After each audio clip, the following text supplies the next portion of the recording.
Oi, pessoal, boa noite. Tudo bem? Meu Boa nome é noite, Diego. Diego. Boa noite. Boa noite. Boa noite. Boa noite. Prazer em conhecer todo mundo.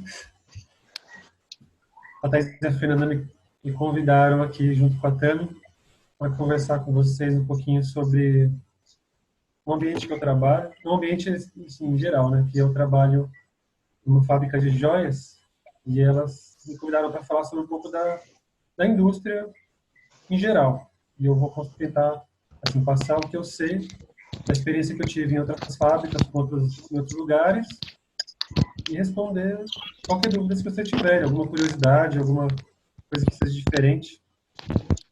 Então, eu sou do interior, sou de São José do Rio Preto, eu sou formado em design e eu trabalho com joias já faz acho que 5, 6 anos. 5 anos.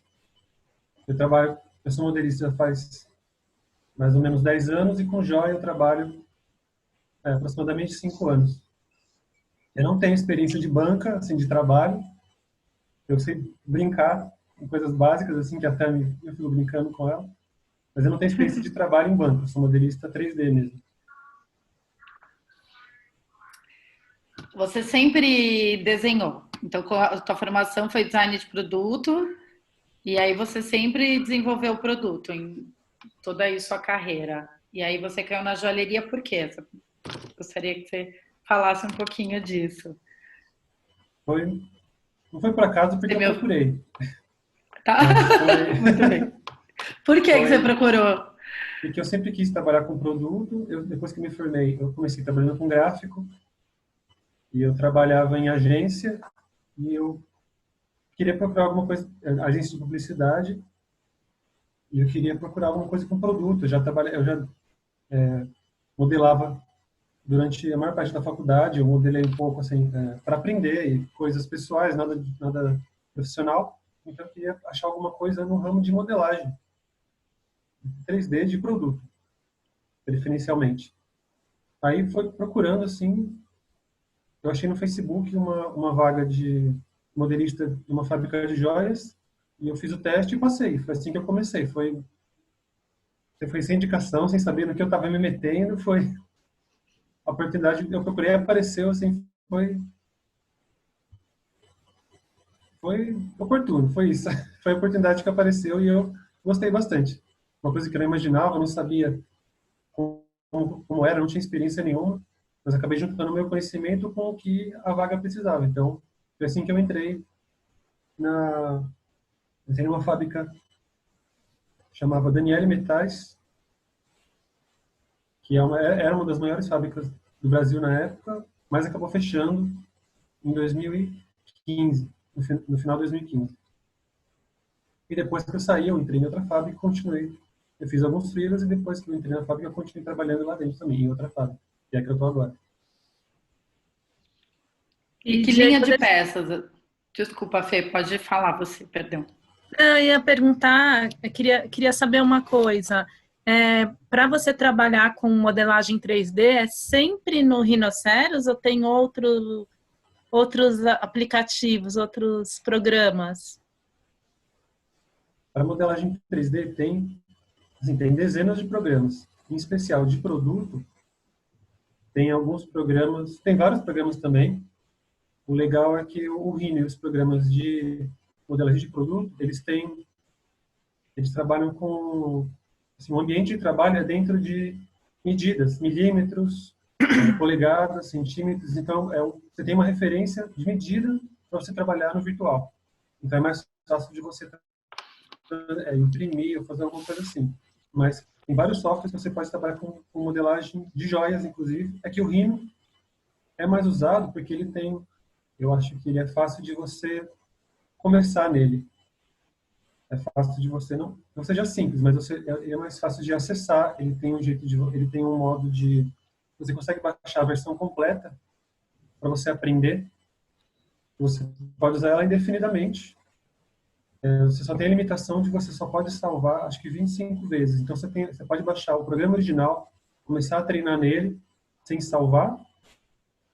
Então acho que muita gente acaba caindo nele por isso. Ele tem uma facilidade para joias, porque ele é bem preciso, ele trabalha com medidas e com parâmetros exatos, mas ele tem uma facilidade de fazer uma modelagem mais solta, orgânica, trabalhar com curvas, superfícies, coisas, não só blocos, círculos, quadrados, coisas mais rígidas.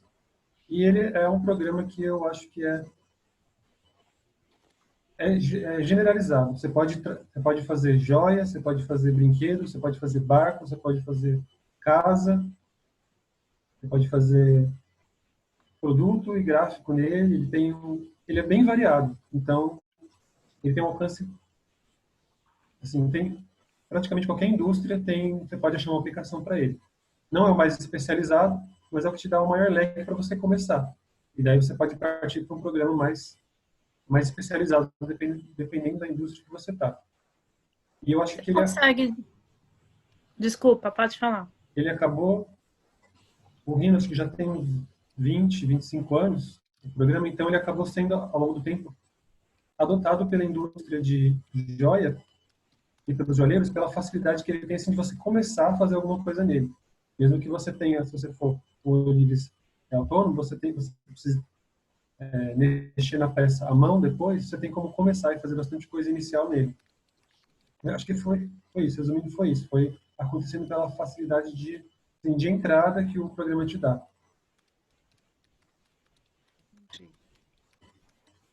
Não sei, eu fico um pouco curiosa de entender como funciona a cadeia dentro de uma indústria joalheira, né? Você é um modelista ali Isso. e designer também, você também pode, você consegue interferir um pouco na criação do que chega para você modelar ou não? Sim, então, a minha fábrica tem alguns vídeos no YouTube do processo de produção deles, e eu tirei umas fotos dos vídeos para ir passando, para dar uma olhada geral no processo. E então eu separei isso para ir passando etapa por etapa, para ir a gente ir conversando e respondendo as dúvidas em relação a cada etapa. Yeah. Acho super legal, que eu ia inclusive perguntar um pouquinho sobre esse processo e sobre o ambiente da fábrica. Queria entender isso um pouquinho, mas de repente pode ser que a gente vai passando por esses links desses vídeos e você vai contando um pouquinho pra gente. Eu fui anotando, tem milhões de perguntas aí, depois eu vou querer fazer no final. Pode perguntar. Não, deixa para o final, imagina.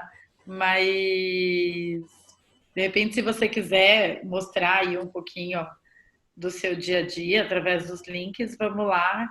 E depois a gente abre a minha sessão de perguntas, vai ter algumas. Pode ir. Eu vou mostrar. Por isso que eu não quis mostrar o vídeo, a gente poder parar etapa por etapa e conversar um pouco se alguém tiver alguma dúvida. Não, eu juro que eu deixo para você. Eu vou parar de falar, que senão eu fico falando um monte. Vou abrir então, tá? Tá bom. Os links lá ao quadradinho. Opa. Acho que eu abri a janela errada. Aí. Tá aparecendo a apresentação para vocês?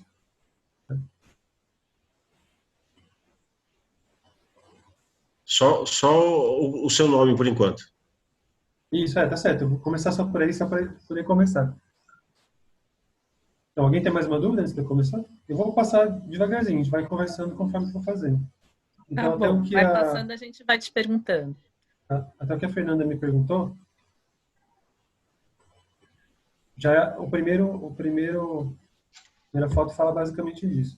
Então, só para dar uma explicação, eu trabalho nessa fábrica que se chama Grupo Inova Joias.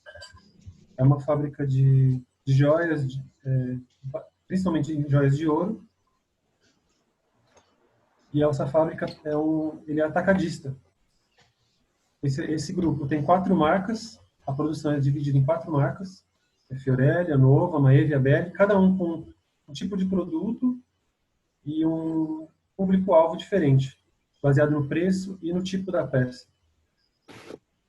Então, para cada marca é feita uma pesquisa de tendência separada, um público-alvo separado. Assim, não, é basicamente isso. Para você ter, a gente tenta ter um leque abrangente de produtos para poder atingir a fatia maior do mercado possível. Então, isso eu achei legal trazer para mostrar como é que é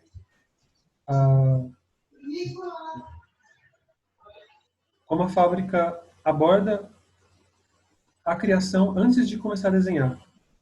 Assim, como que vai ser pensado cada coleção, cada marca tem várias coleções, cada coleção é baseada numa referência diferente ou em objetivos diferentes, usa materiais diferentes. Por exemplo, a Fiorelli, que é uma marca mais premium, você vai poder usar uma quantidade maior de brilhante. A Belli, que já é a marca mais acessível, não tem brilhante, é só metal, trabalha com variação de metal, escovado. Então, cada marca tem assim, seu público-alvo, inclusive o seu preço de produto. Eu quis trazer isso da fábrica, que parece propaganda, mas é que eu acho interessante esse aspecto da minha fábrica, que nem todas as fábricas trabalham assim. E, Diego, para cada marca tem uma equipe de criação ou não? É a mesma Não. equipe que trabalha para todas? Dentro da fábrica, é um processo só. É só o produto final que é direcionado para cada marca diferente, mas é a mesma equipe para todos. Dependendo da máquina que você usa, você vai ter uma equipe diferente na produção, mas basicamente é uma fábrica só que produz 4 segmentos de produtos diferentes, mas todos estão integrados dentro da aproximação de vendas. São 4 marcas integradas em uma coisa só. Não tem tanta essa separação, é mais no produto final mesmo. Tá. Só uma curiosidade, mais ou menos quantos funcionários trabalham nessa fábrica? Hoje em dia acho que entre 80 e 90, atualmente. Caramba, é grande. E ela, por ser atacadista, você não vai achar uma loja da fábrica, né? Então a gente vende. Ah, tá. A gente vende para as lojas. Uhum. Então, por exemplo, você tem uma loja, você não tem como produzir várias coleções, contratar uma designer, contratar um origem para fazer suas peças. É mais fácil você comprar de atacadista. É isso que a gente faz. Ô, Diego, só uma pergunta. E essas lojas, elas revendem com a marca de vocês mesmo? Ou essa questão da marca, ela é só mesmo para B2B? Todo dia. É isso. A gente não tem, porque tem uma presença de marca na loja. A loja pode vender o produto dela, compra da gente e vende com o produto dela. O máximo que tem é o carimbo, esse Gzinho que tem no meio, tem carimbado na peça para a gente saber que é uma peça nossa. Mas a peça vai com o GI 18K. E a loja oferece com o produto dela mesmo. Não tem nenhuma ligação assim de dependência de marca com a fábrica. Tá, obrigada. Então, isso para qualquer loja poder adotar o nosso produto como o dela. A gente faz, por exemplo, quando a gente faz algumas peças para Monte Carlo, que é uma rede de lojas um pouco maior. Então, aí essas peças vão com carimbo da Monte Carlo, são produtos da Monte Carlo que a gente cuida da produção. Vocês produzem e já colocam a marca deles na peça, é isso? Já vai com carimbo deles, tá? Até me perguntou se a criação é deles. Sim, mas a gente também desenvolve coleções para cliente externo também. A gente não... pelo tamanho da fábrica, é complicado a gente fazer uma peça para um cliente. A gente geralmente trabalha com o cliente pede uma coleção. Ele trabalha em parceria, quer dizer, a gente vai produzir, mas ele também se compromete a adquirir uma quantidade certa de peças, por causa de todo o custo de produção.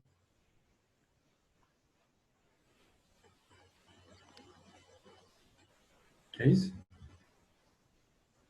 Quantas peças normalmente vocês exigem do cliente que pede uma coleção?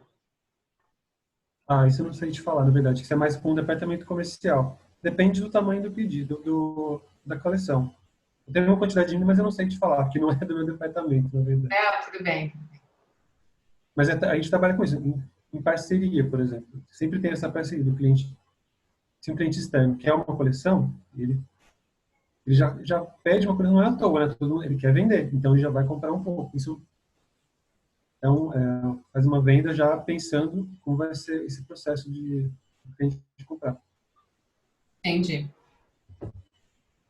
Até ela também pediu para lembrar, eu não sei se vocês conhecem, tem um evento que chama FENINJA, que é a Feira Nacional de Joias e Relógios. É um evento semestral que acontece no Brasil 2 vezes por ano. Geralmente é uma em fevereiro e a outra em agosto. Então, a gente produz a nossa coleção principalmente focando nessa feira. É uma feira, é uma feira de atacado, então várias fábricas do Brasil se reúnem nessa feira e os clientes visitam essa feira e eles têm contato com todas as fábricas. É isso, é uma feira de indústria, né? Acho que é assim que chama. Então, a maior parte do foco da nossa produção é para a FENINJA, que é para atingir o maior número de varejistas possível. Todo mundo que vai visitar, né? Quem vai visitar a feira pode entrar no nosso stand e conhecer todas as peças. E toda a produção é interna, é de vocês mesmo, né? De todas as peças que são feitas, vocês que produzem tudo. Isso. A fábrica tem, eu vou mostrar aqui, a fábrica tem capacidade do processo todo, desde a criação até a produção, o produto final e venda. Então tem controle do processo inteiro. Não tem, eu acho que não, tem alguma parte do processo que é terceirizada, mas só por questão de eficiência, mas praticamente todo o processo é dentro da fábrica. Entendi. Então aquilo que a Fernanda me perguntou, vai ter algumas coisas escritas porque são fotos do vídeo, né? Depois eu passo o canal para vocês do YouTube, tem esse vídeo lá para vocês assistirem ele inteiro. Então, a criação, a gente tem um departamento de criação que tem as designers. O trabalho delas é fazer pesquisa de tendência, trabalha com agência de pesquisa de tendência, relatório de venda, o que vendeu, o que não vendeu. Eles trabalham em parceria com a diretoria, com o departamento comercial, e elas desenham as peças, desenham as coleções, se baseando naqueles parâmetros que eu falei sobre... Cada marca vai ter um pré-requisito diferente, de acordo com o público-alvo dela. Então, elas fazem os desenhos, elas que são as designers, especificamente. Elas vão projetar a ideia do produto e o meu departamento vai pegar esse desenho e vai digitalizar ele. E o processo delas é sempre feito à mão? Normalmente, ela começa à mão e elas trabalham muito com desenho digitalizado e Corel. Quando você tem alguma peça que são elementos repetitivos, é mais fácil trabalhar no Corel, por exemplo. O Corel te dá a possibilidade de você trabalhar com a pedra no tamanho certo. Então, o desenho é sempre feito em escala real, para começar, para você não perder noção do tamanho da peça. Então, quando elas... Por exemplo, esse desenho que ela está na mão, é uma peça um movimento bem orgânico, mas ela leva para o Corel para ter uma ideia da quantidade de pedras, por exemplo, que vai ter, como é que vai ficar o tamanho. Então, elas trabalham, desenham à mão, principalmente, com a ajuda do Corel, para padronizar assim, o tamanho. Diego, elas quer dizer que são só mulheres, né? Que coisa, hein? De gênero, hein? Que coisa de só mulher. Na minha outra fábrica já teve um designer que era homem, mas é mais difícil mesmo. A maioria das designers com que eu trabalhei eram mulheres mesmo. Tá bom. Tem o Arthur, que trabalha no departamento de criação, ele é assistente de criação, mas ele é assistente de criação, mas ele atualmente não está desenhando.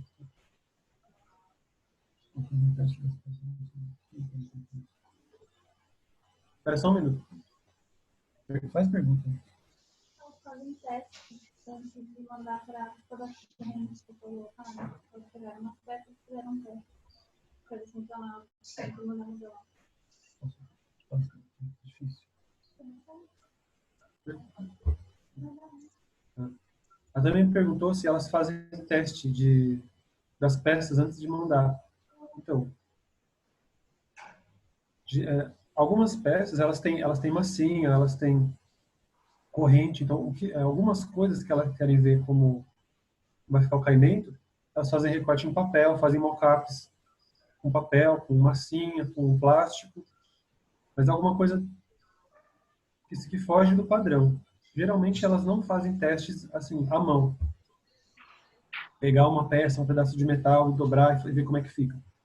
Como a gente já trabalha com isso há bastante tempo, não tem tanta necessidade de fazer teste assim.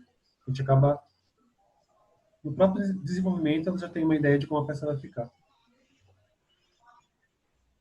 Legal.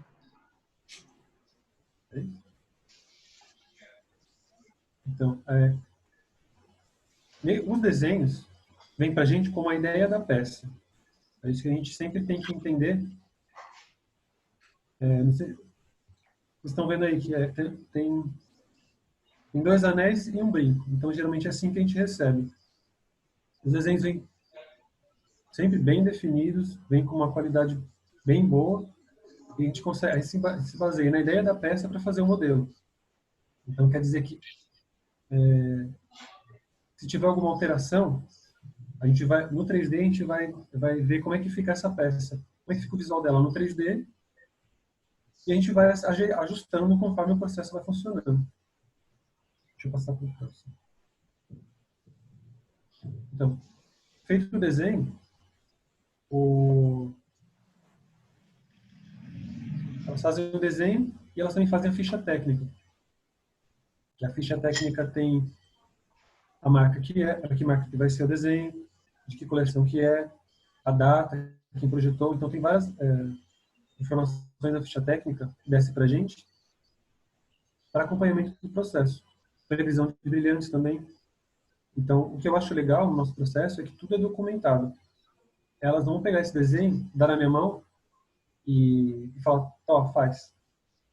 Os desenhos são digitalizados, tem uma ficha técnica que é feita no computador, é tudo bem parametrizado e padronizado para a gente saber por onde começar. Por exemplo, todos os passos iniciais a gente fala, essa peça vai ser ouro polido, com brilhante, com rod branco nos brilhantes.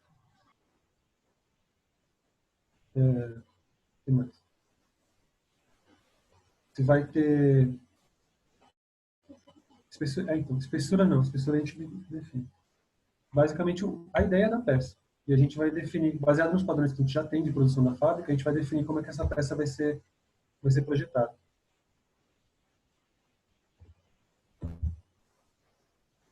Então, o desenho desce para a gente, departamento de modelagem. Quando desce o desenho, a gente não recebe o desenho peça a peça, a gente recebe uma coleção de cada vez. Então, quando vem o desenho para a gente, sai do departamento de criação e vai para o departamento de modelagem e prototipagem, que é o departamento que eu trabalho. Então, a gente senta, conversa, repassa desenho por desenho e conversa qual que é a ideia de cada desenho. Essa peça aqui é para ser mais, esse anel, por exemplo, é para ser mais colado no dedo, não é para ser tão alto, mas ele é bem alongado na falange, ele tem uma torção na lateral, a pedra é para ficar mais para cima, mais para baixo. Então, toda a linha que dá para a gente tem uma conversa e tem, assim, não só o desenho, mas tem como uma discussão da ideia que o departamento de criação e a diretoria querem para essa peça. Isso ajuda bastante para a gente. Quando desce para a gente, o nosso objetivo como modelista é imaginar, desenvolver a peça. Eu falo que é uma engenharia de joia. Então, a gente tem que pegar o desenho, tem que pegar colocar nos parâmetros. Por exemplo, a espessura de chapa tem um parâmetro. A gente vai começar com uma chapa, não pode ser cada peça com uma espessura diferente, por exemplo. Quando a peça é escariada ou cavada, tem um fundo de chapinha certo, tem um filetinho do dedo que é padronizado, a distância entre as pedras é padronizada.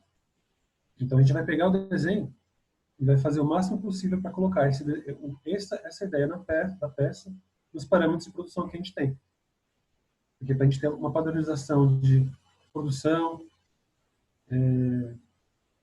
de preço, de peso, a gente trabalha com uma quantidade bem grande de limitações de parâmetros para a gente poder trabalhar. Deixa eu fazer uma pergunta. Por exemplo, então as meninas antes, as designers, desenvolveram todo o desenho, todo o detalhamento, enfim. Quando vai para você, questão de espessura de chapa, que é o que você está contando, distanciamento de pedra, isso já é definido não pelo ourives ou depois que imprimir essa peça, prototipar essa peça, vai ser feito nessa etapa. É você que vai definir, por exemplo, a espessura da chapa correta. Então você tem, por mais que de repente você fale, não tenho conhecimento de bancada, mas você tem que ter um conhecimento técnico enorme para poder saber o que de fato vai dar certo ou não. Isso é responsabilidade do designer, é isso? De quem está fazendo esse desenho já para impressão? Não, isso é geralmente a gente não define peça a peça. A fábrica já tem mais ou menos uns 20 anos, então isso é uma experiência de produção gigante já. A gente tem centenas de exemplos, parâmetros e referências para seguir. Então, não é cada peça vai fazer uma coisa. Geralmente nem tem muito que discutir sobre algumas coisas. Vai pelo nosso padrão de produção, espessura de chapa, a distância entre as pedras, tamanho de garra. Os produtos, a gente tem umas coleções, como as marcas são definidas, o tipo de produto é mais ou menos definido, então não tem muita... A gente não tem assim tanta experimentação como um designer autoral, que vai pegar uma coisa totalmente nova e fazer do zero, inventar do zero. A gente tem alguns parâmetros para seguir e a partir deles a gente vai fazer um desenho novo ou experimentar com alguma montagem diferente, uma cravação diferente, um desenho mais detalhado, alguma coisa assim. Mas a gente tem bastante parâmetros de onde partir. Não tem que começar do zero cada peça, pensar, nossa, como é que vai ser a espessura desse aro, como é que vai ser o tamanho do pino do brinco, como é que esse brinco vai dar a volta na orelha, como é que vai ser que argola que eu vou usar para essa corrente, ou que argola que eu vou usar para esse pingente. A gente tem muitos parâmetros já padronizados, para não ter que ficar definindo peça a peça. Então tem muita coisa pronta que a gente reusa. Entendi, obrigada. Adoraria ter acesso a esse manual de detalhamento. Cada fábrica trabalha com os seus parâmetros. Então, algumas partes do processo de produção faz parte da propriedade intelectual da fábrica. Então, isso é segredo de produção mesmo, eu diria. Você dá um exemplo, Diego, dá um exemplo assim dessa peça aí, que é o anel, assim, o que já tem de parâmetros assim, para esse tipo, sempre chapa de tal espessura, tantos brilhantes, esse tipo de parâmetros você falou que já estão acostumados. Isso. Eu vou mostrar aqui uma peça que eu fiz. Inclusive o anel de noivado da Tami, que eu fiz aqui em casa. Eu fiz para ela, vou mostrar mais ou menos o que a gente tem de parâmetros que a gente já sempre se baseia. Por exemplo, uma peça minha, mas só para dar um exemplo.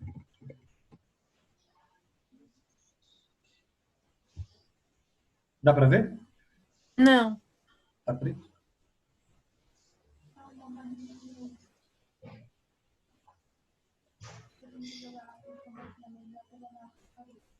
Tá. Agora foi? Sim.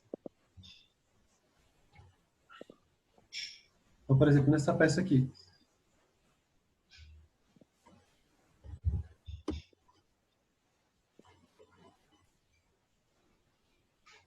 Por exemplo, essa base do aro aqui, dá para ver o mouse?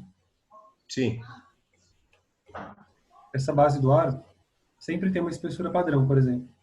Ou tem algumas medidas que a gente começa. Não é para cada peça vai ter uma medida diferente. Por exemplo, essa largura aqui na lateral. Mesmo que a gente faça, por exemplo, um anel bombê bem alto, a lateral não pode ser gigante. Não pode ter uma coisa aqui de, por exemplo, 5 milímetros na lateral do arco. Para que a pessoa vestir, vai incomodar. Como a gente tem que trabalhar com o maior público possível, a gente tem algumas limitações para que a peça funcione para o maior número de pessoas possível. E para funcionar na produção, por exemplo. Espessura mínima de garra. Não pode fazer uma garra muito fininha. Não pode dar problema na cera, na fundição. Ela pode quebrar durante a cravação. No caso de brilhante, por exemplo, a gente crava, muita peça crava na cera. Então, a altura que o brilhante está da caixinha é uma medida certa para ajudar na hora da fundição a pedra não queimar, por exemplo. É basicamente espessura de chapa, a distância de pedras, tamanho de garra.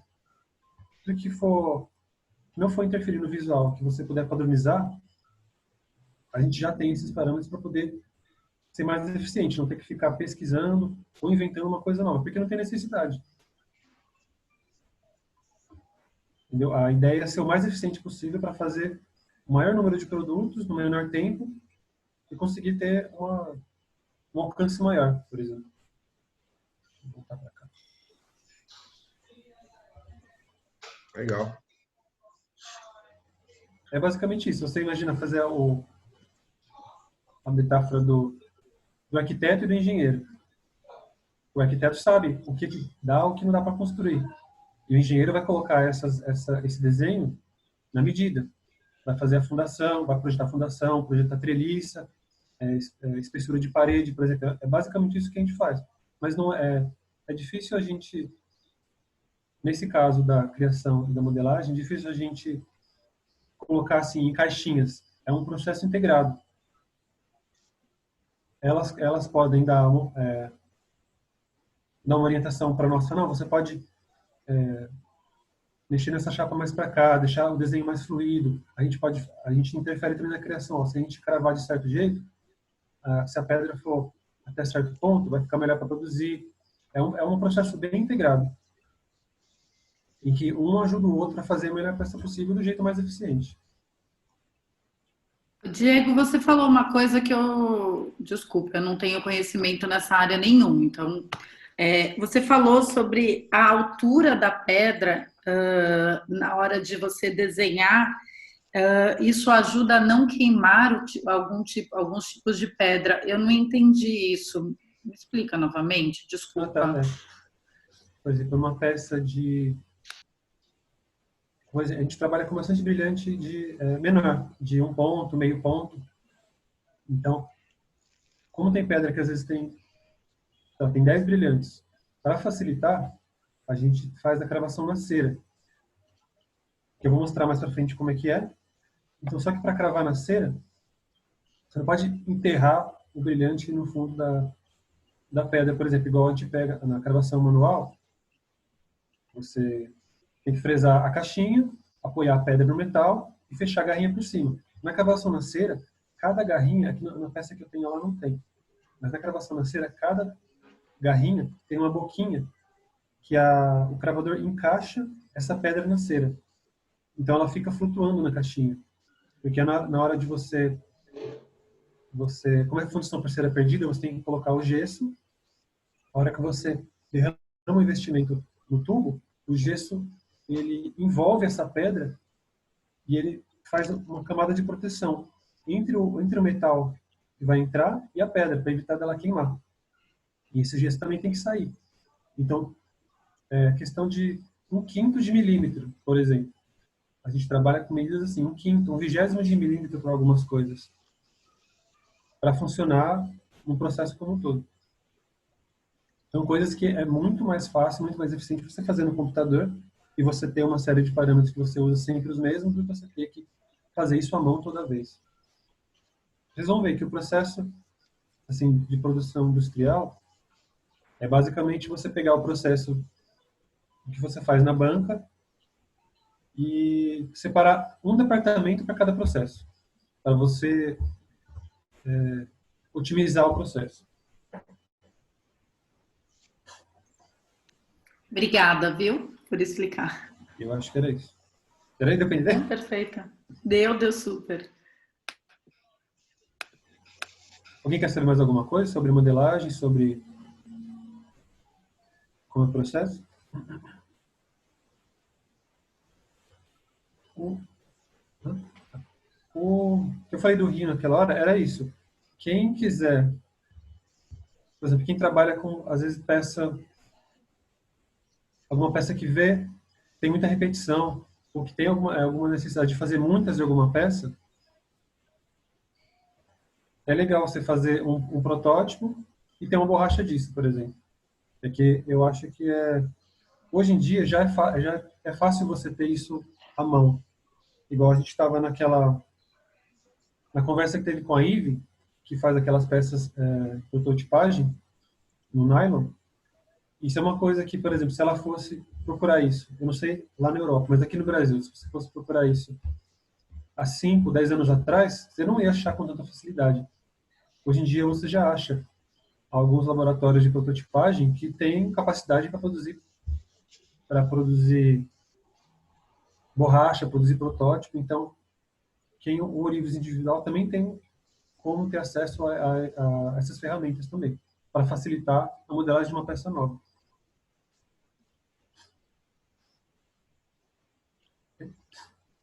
Então, eu fiz aqui um gráficozinho, uma animaçãozinha, só para mostrar como é que é o processo. A peça em 3D, a gente vai pegar esse arquivo 3D e vai prototipar ele. Ele vai ser... Do protótipo, a gente vai fazer um molde. Então, a gente vai pegar, por exemplo, um anel. Esse anel aqui. Para a gente mandar para a máquina de prototipagem, não sei se todo mundo tem conhecimento de prototipagem, então, o que o programa vai fazer? Ele vai pegar esse anel, dá para ver? Ele vai dividir ele em camadas, isso dentro do programa. Cada camada ele vai tirar uma foto, basicamente uma foto. E na bandeja de prototipagem tem um projetor. Ele vai projetar nessa resina, camada por camada, conforme a plataforma vai subir, e prototipar a peça. Então, no nosso caso, a gente trabalha com uma resina líquida, que tem uma definição maior do que aquelas impressoras 3D de filamento derretido. Basicamente, toda a produção de joias impressa em 3D é com resina líquida, ou resina em pó, mas que tem uma definição um pouco menor. Ô, Diego. Oi. E essa resina líquida, é tipo uma exclusividade assim das fábricas, ou você acha que é possível achar isso para prototipar em outros lugares, tipo uma pessoa como a gente, assim, que não tem grande escala? Se você não tiver a máquina, você não tem que ter a resina, na verdade. Quem tem a máquina tem a resina.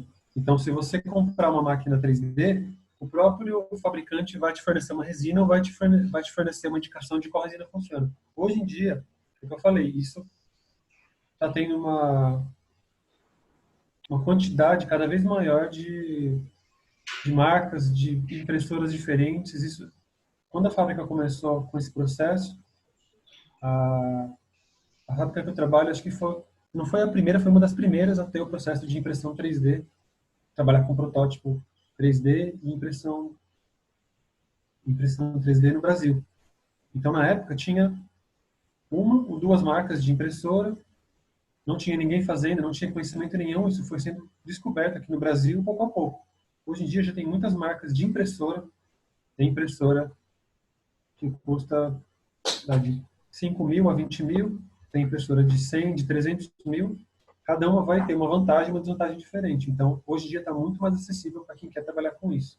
Quem é um ourives individual, ou um designer que quer produzir as próprias peças, hoje em dia, aqui em São Paulo principalmente, você tem muita infraestrutura, mesmo que você não esteja numa fábrica só, tem onde você buscar de fornecedor para produzir isso, seja só o protótipo ou o molde.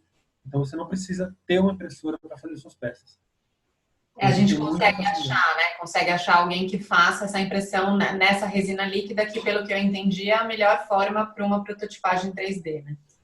Isso, se você não tiver a máquina, você não precisa nem se preocupar qual resina vai ser usada, que máquina que é, como que o arquivo tem que estar.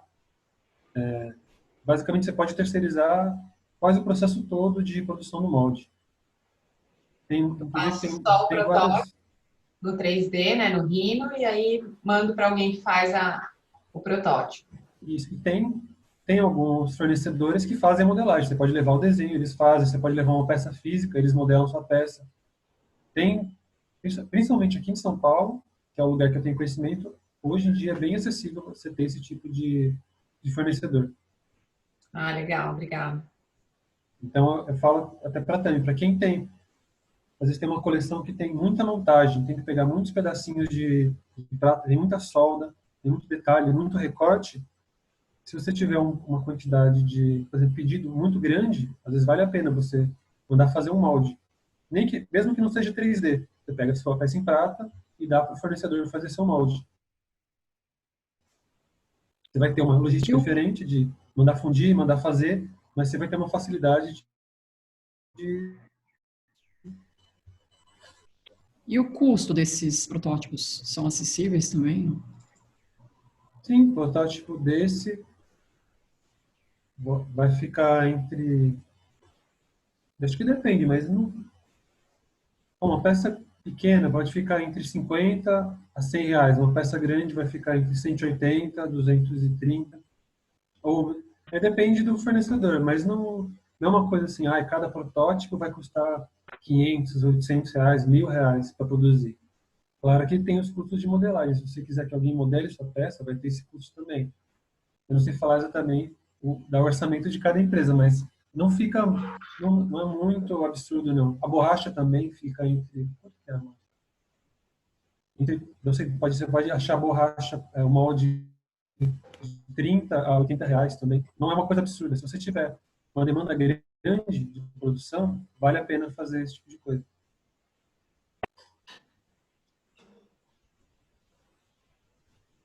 Eu acho que todo mundo conhece o centro, né, a Barão e aquela área da Sé e da República.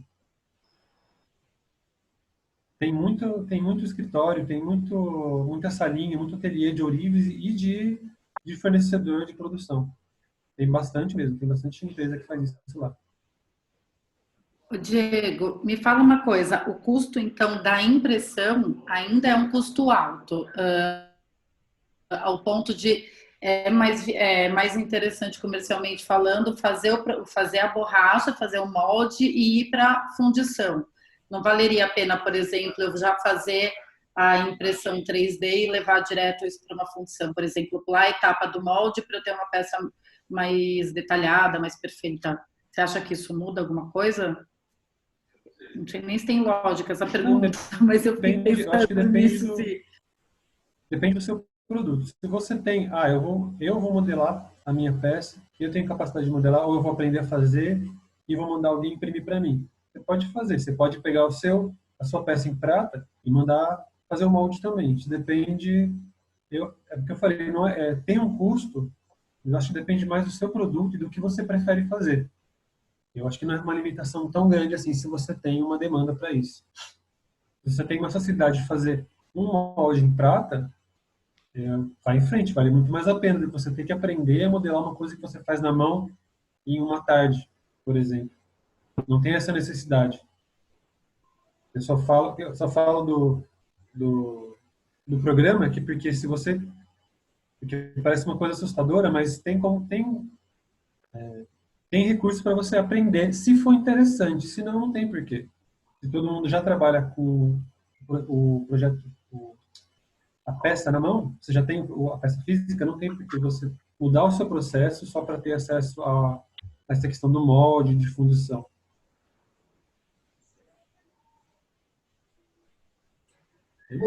O Diego, o Rhino, ele tem uma interface parecida, por exemplo, com o Sketch? Ou nada a ver?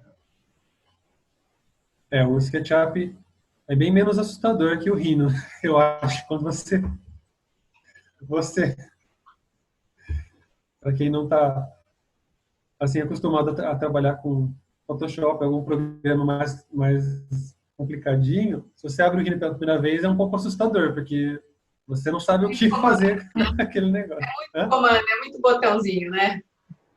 É muito botãozinho, é muito comando. O SketchUp parece um pouco mais amigável, tem alguns botões, tem uma interface mais fácil. Se você sabe fazer alguma coisa no SketchUp, você vai se dar bem no Rhino. Inclusive, é um bom caminho. É legal a menção, porque você nunca mexeu em nada, nunca mexeu com modelagem, não sabe nem o que é. Você sabe abrir o Paint e rabiscar? Você pode testar no SketchUp, e assim que você começar a achar as limitações do SketchUp, você vai para o Rhino. Porque o SketchUp para joia, eu não sei, é mais complicado. Eu não tenho muita experiência com SketchUp. É um pouco mais limitado, tá? Mas é legal, é uma boa ideia. Você começar o SketchUp para você se ambientar. É fácil, é bem simples, assim. Legal. Então, a questão do software, não só o Rhino, o SketchUp, tem muito recurso para você aprender pelo YouTube, principalmente. Você procurar lá Rhino básico, aula de Rhino, tutorial SketchUp, ou você procurar um curso presencial mesmo, uma aula online. Hoje em dia tem muita gente oferecendo esse tipo de aprendizado. Então, se você tem facilidade para aprender sozinho, baixa o SketchUp, baixa o Rhino e começa. Vai fazer tutorial. Eu aprendi assim, na verdade. Eu queria saber como é que fazia, via as coisas em 3D. Eu não sabia o que era 3D. Quando eu comecei, eu não sabia o que era um 3D. Eu não sei. Como você faz uma peça 3D? Eu não tinha a menor ideia. Não sei explicar. Eu não tinha a menor ideia do que era nada. Então, aos poucos, eu fui vendo vídeos. Você começa com o básico do básico e vai continuando. Você pega o manual, faz exercício por exercício. Aos poucos, você vai aprendendo. Então, se for difícil você pegar para aprender sozinho, você pode fazer um curso presencial, um curso online, que é muito bom quando alguém te explica. É muito menos doloroso, eu falo por experiência própria, que é muito menos doloroso quando alguém te ensina do que você ficar descobrindo sozinho. Eu sofri muito sozinho, na verdade, para aprender essas coisas. Vale muito a pena também. Oi? Ficou batendo cabeça para aprender. Vale muito a pena você pegar um curso, fazer um curso de 3 meses para você aprender o básico, aprender a se mexer dentro do programa, do que se você não tiver tempo de ficar batendo a cabeça à toa, não precisa.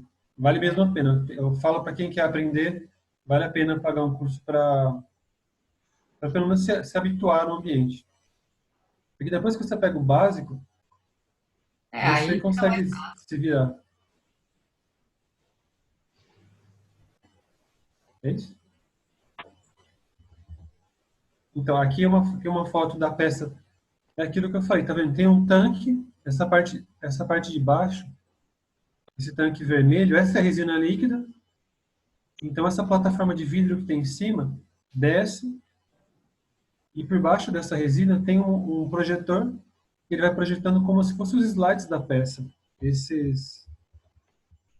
Essas camadas da peça são os slides, e conforme o projetor ele projeta cada camada, essa plataforma de vidro vai subindo, e essa resina é uma resina fotossensível, então ele projeta só o contorno, como se fosse uma silhueta da peça.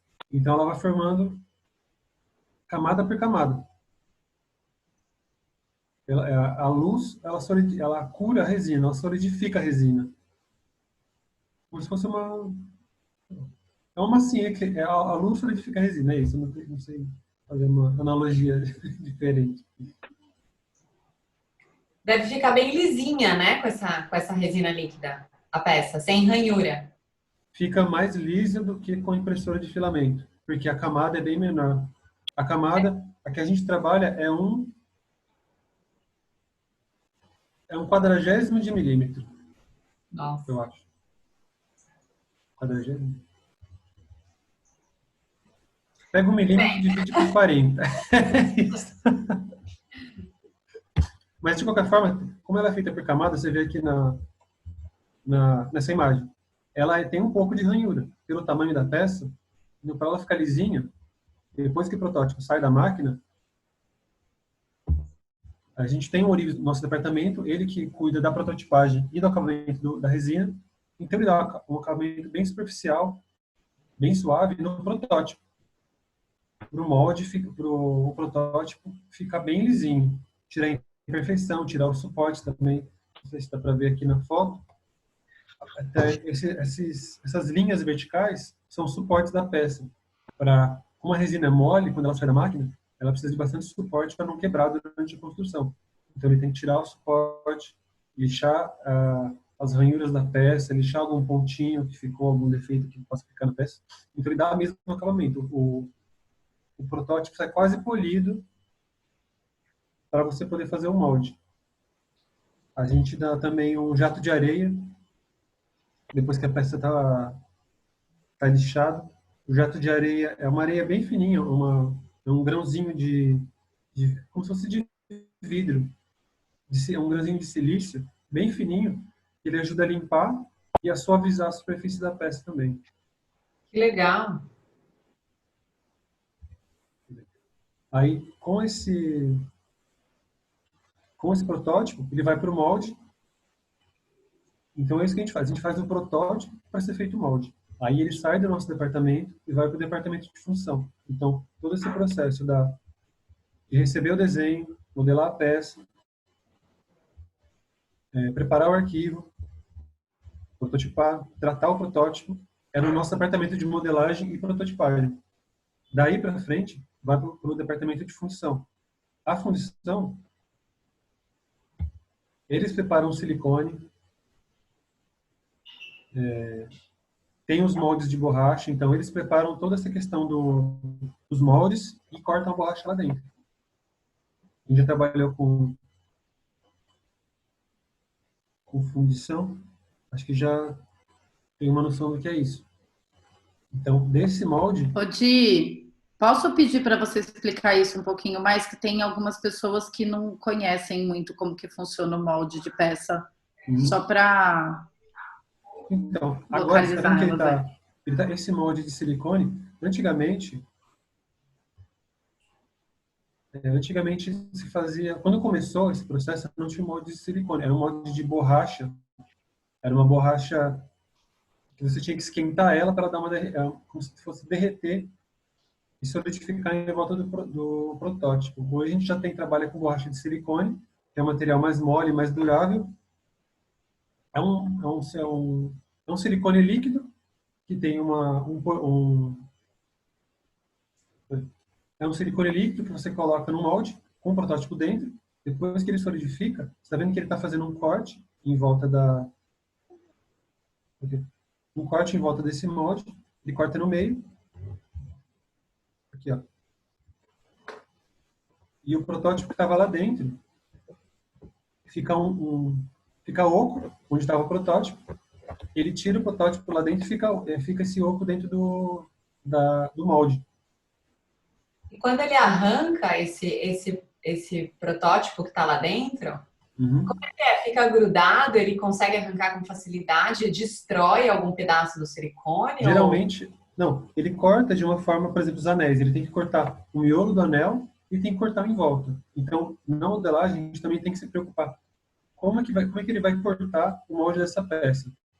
A gente tem, por exemplo, não pode fazer um miolo negativo, fazer uma bolinha com um furo.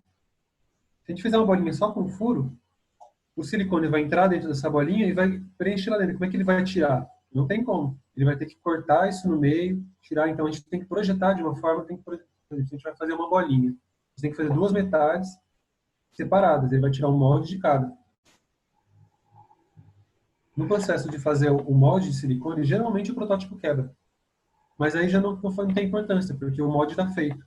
O oco dessa borracha já está pronto. Entendi. Tá lá, guardei. Pega lá, por favor. Eu tenho uma borracha aqui, eu já vou mostrar já. Então, essa borracha já está com a peça em cera dentro. Então, ele tem essas duas metades, ele fecha esse molde de borracha. ele aqui é fechadinho, e tem um furo embaixo.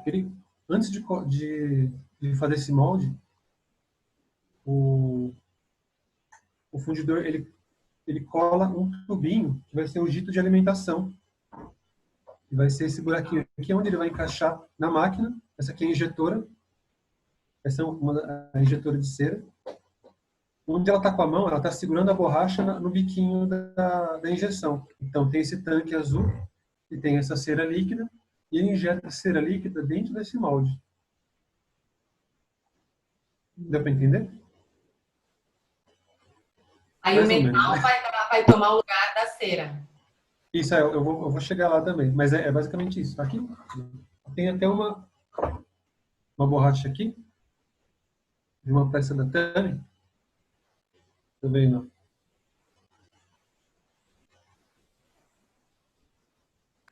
Tô achando tão chique esse molde, porque na minha época os moldes eram, quando eu fazia, eram as borrachas mesmo, não é chique, gente. Tô achando demais esse molde, muito bom. E quantas vezes dá para usar o mesmo molde para cera? Dura bastante. Dá para usar algumas milhares de vezes, na verdade. O A molde é vida bem toda, resistente. né? Tá. Dependendo da peça, e como a peça não tem muito detalhe, é indeterminado. Dura bastante mesmo. Thaís, desculpa, o que você falou? Eu só fiz uma piadinha que eu falei que eu achei esse teu molde muito, muito chique, esse da Tami, porque os meus eram bem mais rústicos, achei bonito, só isso. Então, há um tempo atrás a gente usava esse molde de borracha, ele também era bem resistente. É que esse molde de borracha, ele tinha um problema de contração, não sei se já aconteceu com você, a peça diminui porque a borracha ela tem que ser esquentada, ela tem uma compressão maior. O de silicone não tem redução? Não tem retração. Isso é uma das vantagens do silicone Olha também. que legal. Então não tem que se preocupar com isso. Eu garanto que dá uma paz de espírito muito grande. A gente trabalha com Sem tolerâncias dúvida, muito pequenas. Não, ainda mais quando você está trabalhando com fundição e com pedra, né? Então você precisa principalmente. ter essa precisão toda. Muito legal, não sabia disso não. É muito legal, Chico. Então, e essa questão do molde, inclusive o molde de silicone, é o que eu falei, tem como você achar, tem fornecedor para isso, então você pode ter o seu molde e você leva na casa de fundição quando você quiser produzir a peça. Caso você queira terceirizar alguma coisa sua. Diego, desculpa, a minha fábrica não faz isso. Ela não faz um molde para uma pessoa. A gente só trabalha com produção interna ou com cliente, mas tem fornecedor para isso, principalmente no centro de São Paulo. Desculpa, pode falar. Diego, voltando um pouco ali, quando você tem um bloco de silicone e com o protótipo dentro, eu estava vendo aquele corte para dividir a peça em duas ou mais de duas peças. Eu vi ele fazendo à mão, é complicado aquele corte, né? Tem algum... Tem um conhecimento muito grande para fazer esse tipo de corte, porque você tem que... Olha, é complicado. Eu não sei fazer. O fundidor que trabalha com isso lá na fábrica, é bem complicado. Você tem que raciocinar como que a peça vai sair, como você desmontar em volta da peça. Então, é um raciocínio complicado. Você tem que fazer um corte, tem que abrir a borracha de uma forma que, na hora que você tirar a cera de dentro, ela não quebre. Então, não tem um raciocínio próprio para isso. Entendi. Assim, também é uma habilidade que você só adquire com experiência mesmo. Como é que aumenta a minha tela?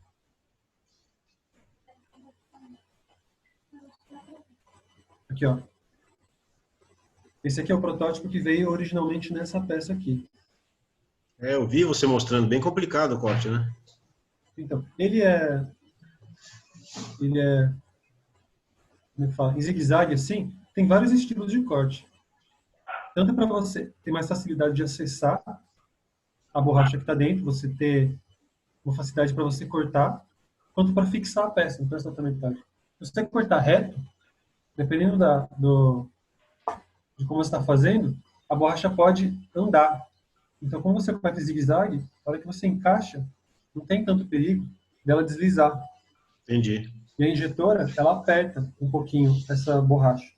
Então, ela aperta, você coloca no bico da injetora, entra a cera líquida, ela sai e você tira. Tá bom. Aí fica a cera aqui dentro, na hora que a cera esfria,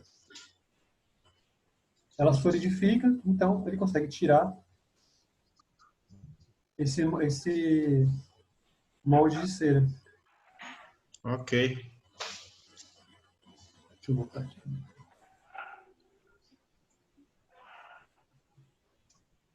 Voltou?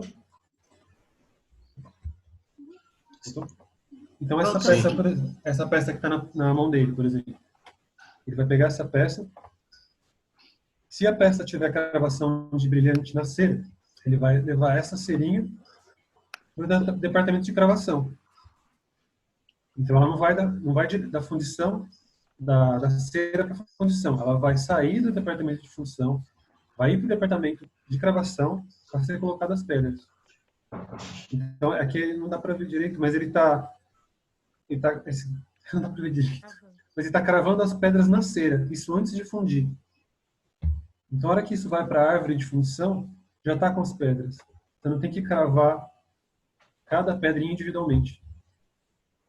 Nossa, então, isso, para o processo industrial, isso é uma vantagem muito grande, porque você barateia bastante o custo da peça, porque você não tem o custo de cravação no metal. Nem o custo, nem o tempo de cravar no metal, que é bem maior e bem mais complicado do que na cera.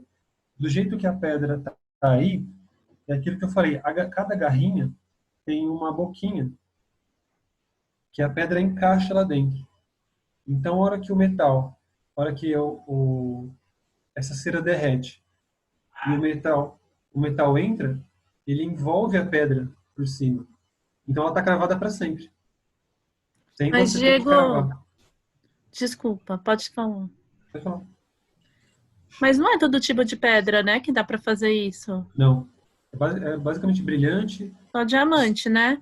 Diamante, espinélio e zircônia. E alguns tipos de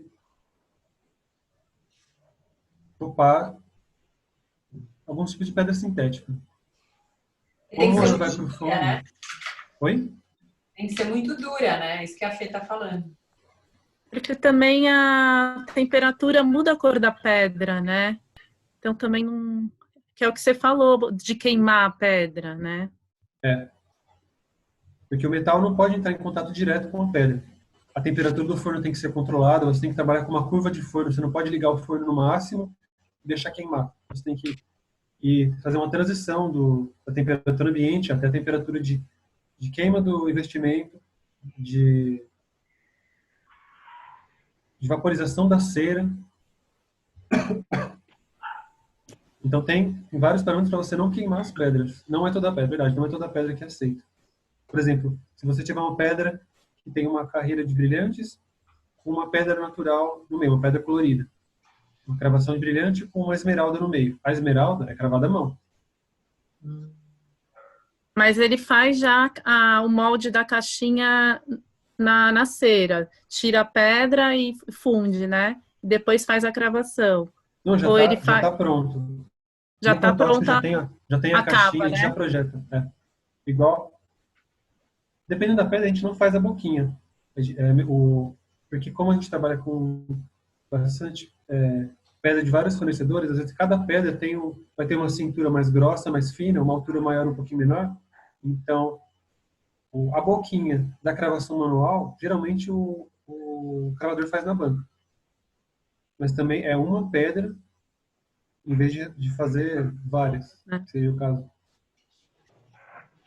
E também isso permite que a gente trabalhe com bastante pedra pequena, 1 milímetro até 0,9 milímetros a gente usa. Para cravar isso na mão seria grande dificuldade de fazer isso. Cravar tanta pedra pequenininha assim na mão.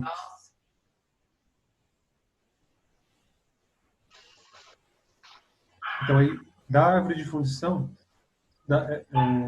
a peça volta do departamento de cravação, se ela tiver cravação na cera, e ela vai para a árvore de fundição. Essa árvore de fundição,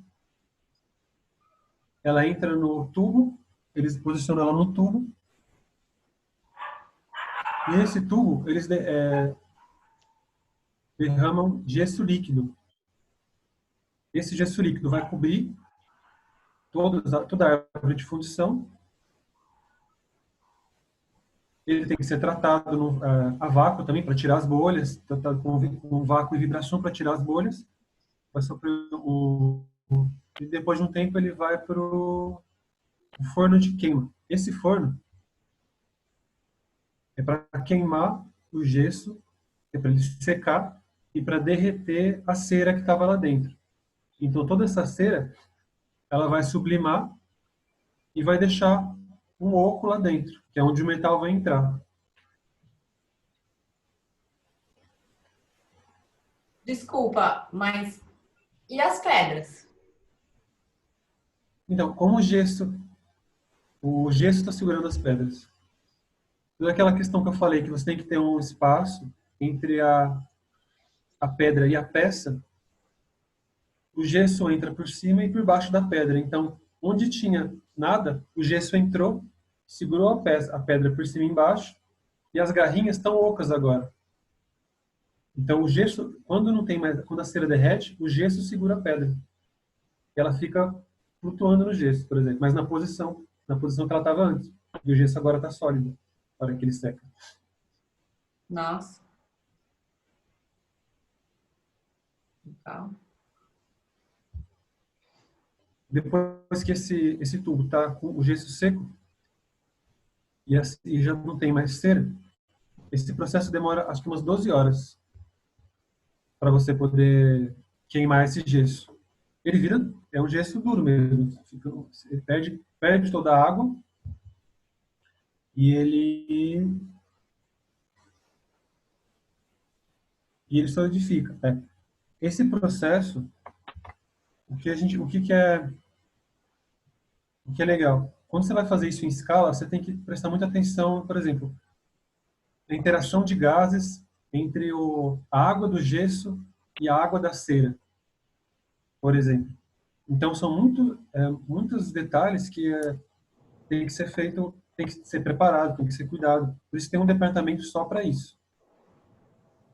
Então, você tem um forno para queimar o gesso com os parâmetros certos. Você vai ter uma fundidora. Essa máquina agora, que está colocando o tubo, essa é a fundidora. É uma fundidora a vácuo. Quer dizer, então, onde ele está colocando esse tubo, vai ter um vácuo nesse tanque de baixo. A hora que ele fechar a máquina, vou colocar aqui, esse tanque de baixo vai ter um vácuo, e no tanque de cima, onde ele colocou o metal, vai ser injetado acho que é gás argônio. Então, o gás faz pressão em cima, empurra o metal derretido para baixo e ele consegue penetrar em todas as ranhuras, todos os detalhes da peça que está no ambiente a vácuo. Então, você sai do ambiente de alta pressão para o ambiente a vácuo. Isso ajuda o metal a ir com velocidade para preencher os detalhes das peças. Então, aqui ele coloca as bolinhas de metal. A gente trabalha com pré-liga de fundição. Não sei se alguém já trabalhou com pré-liga. Já, né? Então, tem vários tipos de pré-liga. Vai ter um tipo de pré-liga específico. Você vai trabalhar com o metal e a pré-liga, que vai ter, não tem só prata e cobre. Então, tem, por exemplo, 1% de índio, 2% de galho, ou alguma coisa assim, sabe? Cada microporcentagem de outros elementos é para garantir mais fluidez, uma certa cor, uma queima diferente, uma temperatura certa. Então, a gente compra essa liga do fornecedor justamente para isso, para ter a maior eficiência possível nesse processo específico de função. Depois, se quiserem, eu passo o contato do... Diego, uma curiosidade, né? Lá atrás eu trabalhei com fundição e não era uma fundição tão moderna quanto essa, então a gente tinha muita perda. nesse tipo de fundição mais moderna, que a vácuo, tudo isso que você falou, assim, tem perda, ou tem muita perda, ou pouca perda, das peças, da fundição em si mesmo, se ela sai com muito defeito, ou se elas saem perfeitas. Cada vez que vocês fazem uma árvore, elas saem 100% de aproveitamento? Praticamente Você sabe 100% dizer de isso? aproveitamento. Porque desde o nosso departamento começa esse raciocínio. Por exemplo, a gente não pode fazer uma peça com um pedaço muito sólido, muito grande, junto de um pedaço muito fino. Você vai ter essa diferença de espessura. A área mais grossa vai demorar para esfriar. Então, você vai ter mais porosidade na parte mais grossa, por exemplo. O desenho da alimentação da peça, a posição da peça na árvore de fundição, aqui atrás. Cada peça... Aonde é feito o jito, tudo isso influencia Tudo isso influencia esse processo de fundição. Então, como a gente tem bastante parâmetro para isso também, praticamente não tem perda. É difícil na fundição de cera você ter alguma peça que não completa, ou alguma peça que dá algum problema, tirando porosidade, que porosidade às vezes tem. Porque são muitas variáveis, a gente faz são muitas peças diferentes. Então você vai ter, no mesmo tubo, você vai ter uma peça mais grossa com uma peça bem mais fina. Então essa diferença, às vezes, pode dar um pouco de porosidade. Mas o nosso e daí vocês, por serem uma indústria, essas peças que dão porosidade, vocês resolvem depois com ourives ou vocês descartam?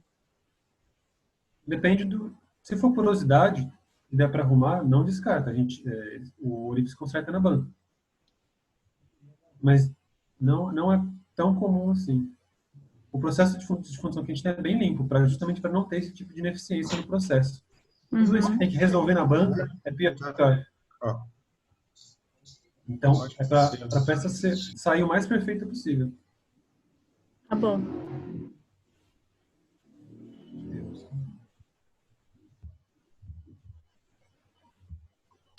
Diego, é muito comum a gente ouvir dos fundidores que quanto mais a peça for feita em chapa, então for uma chapa muito lisa, mais chance tem de poro, mais defeito dá na fundição.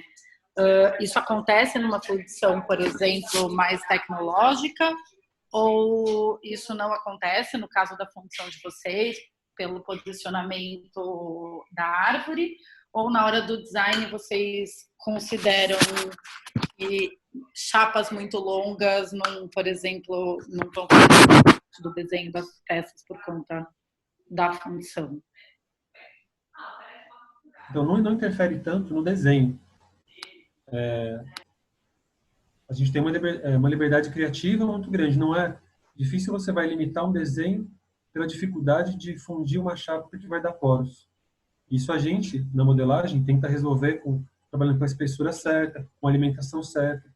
Então, é evitar esse tipo de... não dá para fazer porque vai dar problema na fundição. Isso a gente tenta resolver na modelagem para isso não acontecer. Entendeu? Não é a chapa longa que dá poros. É essa diferença de... Eu não sou fundidor, mas algumas coisas eu tenho que ter uma noção. Então, por exemplo, essa diferença de o tempo que a peça vai esfriar de um lado ou outro que vai juntar mais porosidade. Quanto maior for essa diferença do metal que já está líquido, do metal que já está sólido, você vai ter uma porosidade maior ou menor. Se você não tiver uma alimentação suficiente, ou alimentação muito fina, ou alimentação muito grossa, você vai ter um fluxo maior ou menor de material. Conforme o material vai fluindo para dentro da peça, ele vai esfriando. Se ele esfriar muito rápido, ele não preenche, ou fica falhado. Se ele esfriar muito devagar, ele dá porosidade. Então, são várias coisas que a gente tem que pensar, tanto na modelagem, quanto no posicionamento do jito de cada peça, para evitar esse tipo de coisa. A peça tem que ser fundida para ficar uniforme, independente do tipo de peça. É isso. Perfeito. Lá a gente também tenta buscar tudo aquilo que eu falei sobre os parâmetros e as limitações que a gente tem, também para evitar esse tipo de coisa. Eu perguntei isso porque realmente foi uma coisa que acompanhou muito, assim, a nossa vida, de tipo, essa peça vai dar problema na fundição, não. Nossa, quantos nãos eu recebi, né? Porque, chapas lisas a gente não funde porque realmente aparece muita mancha de fundição, muito poro. Por isso que eu queria saber como que funcionava isso na indústria. E depende do processo também. Obrigada. Se você não tem um maquinário mais eficiente, você pode ter mais dificuldade, sim. Eu não sei como é fundir, por exemplo, no maçarico e você derramar o metal derretido do cadinho para dentro do molde. Você não tem a mesma eficiência da liga, da temperatura. É uma máquina que tem. É justamente para isso. Tem todo esse equipamento para evitar esse tipo de coisa. Perfeito. Obrigada.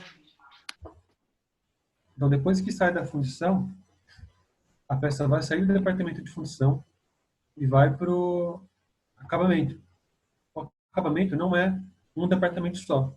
Você tem a equipe de alfigito que vai tirar dessa árvore aqui a fundição. Vai cortar as peças da árvore, mas ainda vai ficar o gito que está na peça. Então, vai ser outro departamento que faz parte da parte do acabamento e vai tirar o gito, vai limar o excesso dos galhos que ficam na peça, da alimentação da peça. Então, vai dar um tratamento inicial na peça para você poder começar a lixar e polir. A gente trabalha bastante com acabamento mecânico.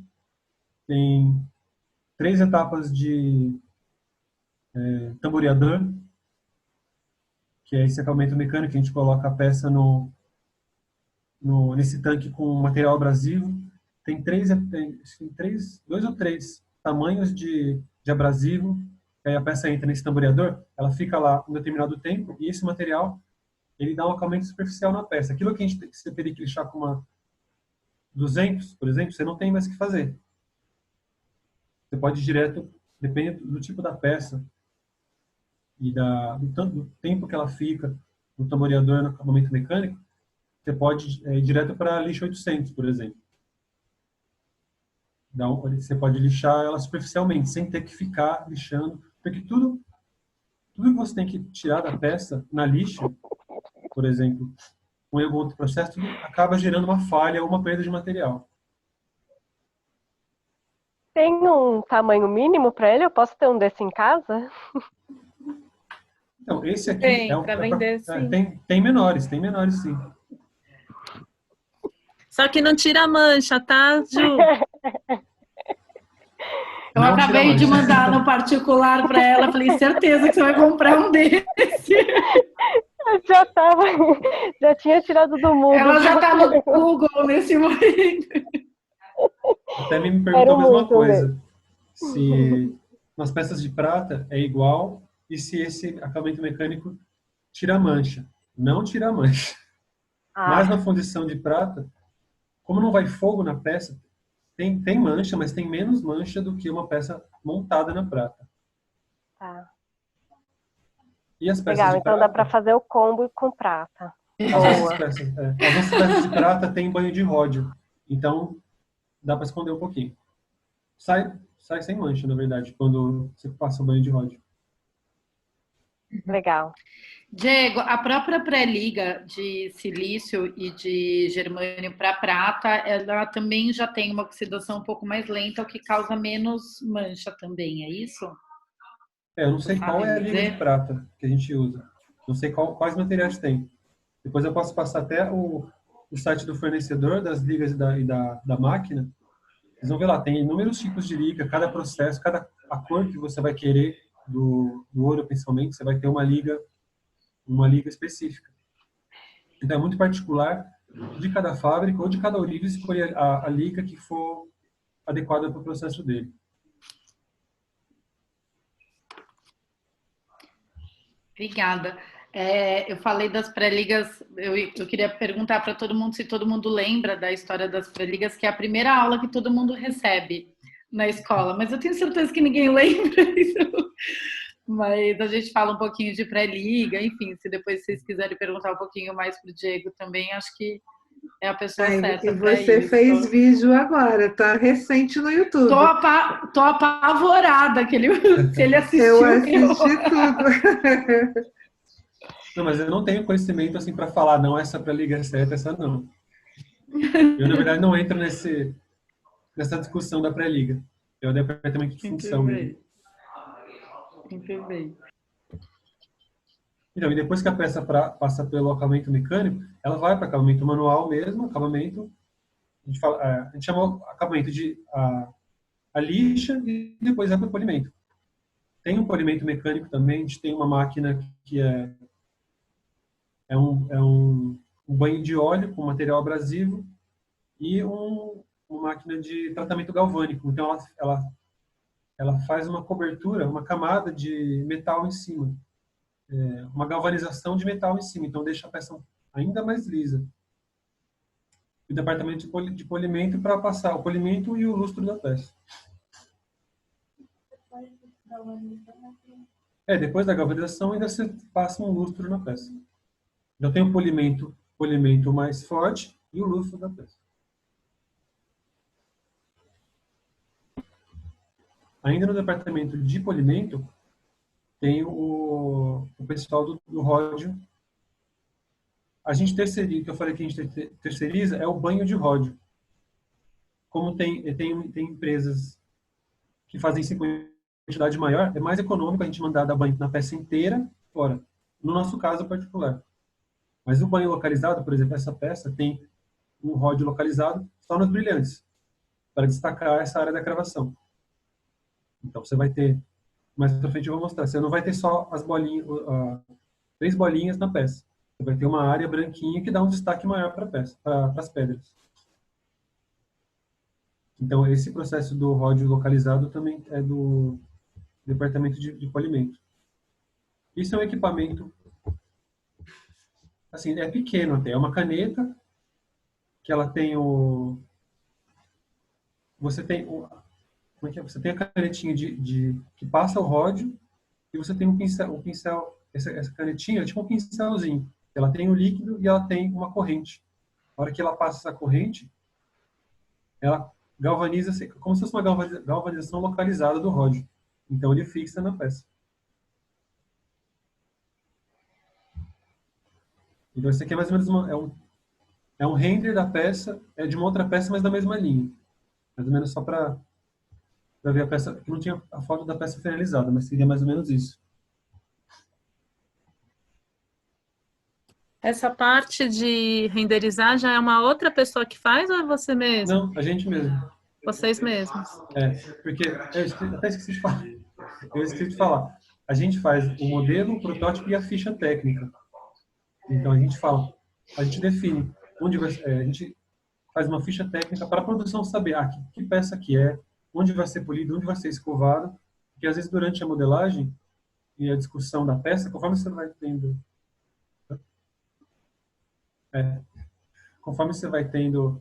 você tem a peça em 3D, você vê se ela funciona escovada, se ela funciona melhor polida, se cabe na coleção. O escovado que eu falo é o fosco, que a Tami está me falando aqui, a gente fala de escovado. Então a gente tem a produção, cada peça tem uma ficha técnica, que cada departamento tem um tablet que tem acesso ao sistema de fichas. Então não fica circulando papel para lá e para cá. Como a gente tem bastante peça, então cada departamento, se tiver alguma dúvida, pode olhar no tablet e ver como é cada peça, uma previsão de peso, as orientações de produção. Por exemplo, cada departamento que passa, por exemplo, se a peça tem aplique, essa peça, por exemplo, que tem uma fita torcida passando por cima das outras, essa fita de cima é aplicada, para você poder dar acabamento nas fitas de baixo com facilidade. Então, o departamento de montagem, ele faz uma anotação. Essa peça está fácil de dar acabamento, está difícil, tem que aplicar, não tem? Então, aplicar de um certo jeito. Mais pra frente eu vou mostrar. Então, todo esse processo é acompanhado por uma ficha de produção também, para todo mundo tá inteirado do que cada peça tem que ser. É uma coisa que eu falo para também que é importante também. Se a peça começa a ter muito detalhe ou um desenho diferente, faz uma ficha para você lembrar como a peça foi feita, para você ter uma padronização do produto. Padronização. A gente não gosta muito disso. Então, é o que eu falo para ela. Se precisa. Tem muita peça que não precisa. Claro, você sabe como é que ela é. Mas tem A peça Nath que... que eu diga, né? Não sei se ela tá aí. Tô sim. É legal que às vezes, por exemplo, eu falo para a Tami, se você usou um material diferente, que madeira que você usou, ou você vai fazer uma peça com muito fio, qual o comprimento de fio que você usou, quanto você cortou, qual a espessura de fio, se você tem mais de um fio numa peça, detalhes assim, que você não vai lembrar.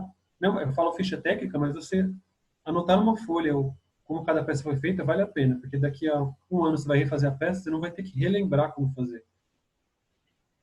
Não tô querendo corrigir ninguém, só tô falando que é uma coisa que pra gente, que trabalha com muita peça, é muito importante mesmo. Não dá para viver sem ficha técnica. Verdade.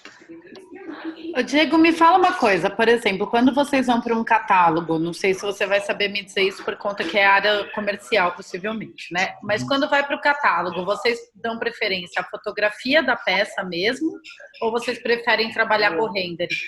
Fotografia. Cada coleção, a gente escolhe algumas coleções, vai para o catálogo. Então, a minha fábrica faz é propaganda, mas é só para vocês entenderem que uma das coisas que a gente faz também é esse suporte ao cliente. Que o cliente vai comprar, às vezes um cliente pequeno que vai comprar nossa peça, ele não tem, ele comprou algumas pecinhas, ele não quer ter o custo de contratar um fotógrafo, uma modelo, fazer um ensaio, tirar a foto da peça, contratar um estúdio, um fotógrafo para fazer, tratar uma gráfica. Então, a gente também dá esse suporte do catálogo. Se o cliente compra uma quantidade de peças, a fábrica fornece, a gente faz um catálogo para a gente e a gente pode fornecer esse catálogo para o cliente usar também. É com foto, com modelo. Então, também tem isso também, Diego, preferência para foto. Tem uma curiosidade. Para cá, vocês têm essas submarcas aí, né? Cada uma vai atingir um público, né? Isso. Mas vocês têm um padrão de produção, por exemplo, para cada linha vocês têm que ter, sei lá, 5 peças de cada linha que vocês fazem, ou as linhas podem ter quantidades diferentes de peças? Tem. A gente trabalha com Você bandeja. entende o que eu quero dizer? Sim. Cada linha tem uma quantidade de... Por exemplo, são 4 marcas. Cada marca vai ter alguma quantidade certa de lançamentos por semestre.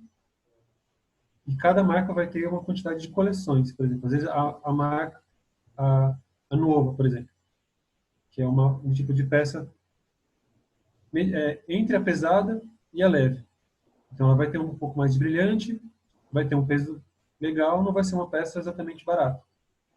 Mas não vai ser ainda vai ser uma peça acessível, que você pode dar de presente, ou uma peça para usar numa ocasião, uma festa especial. Mas isso trata, por exemplo, 5 anéis, colares.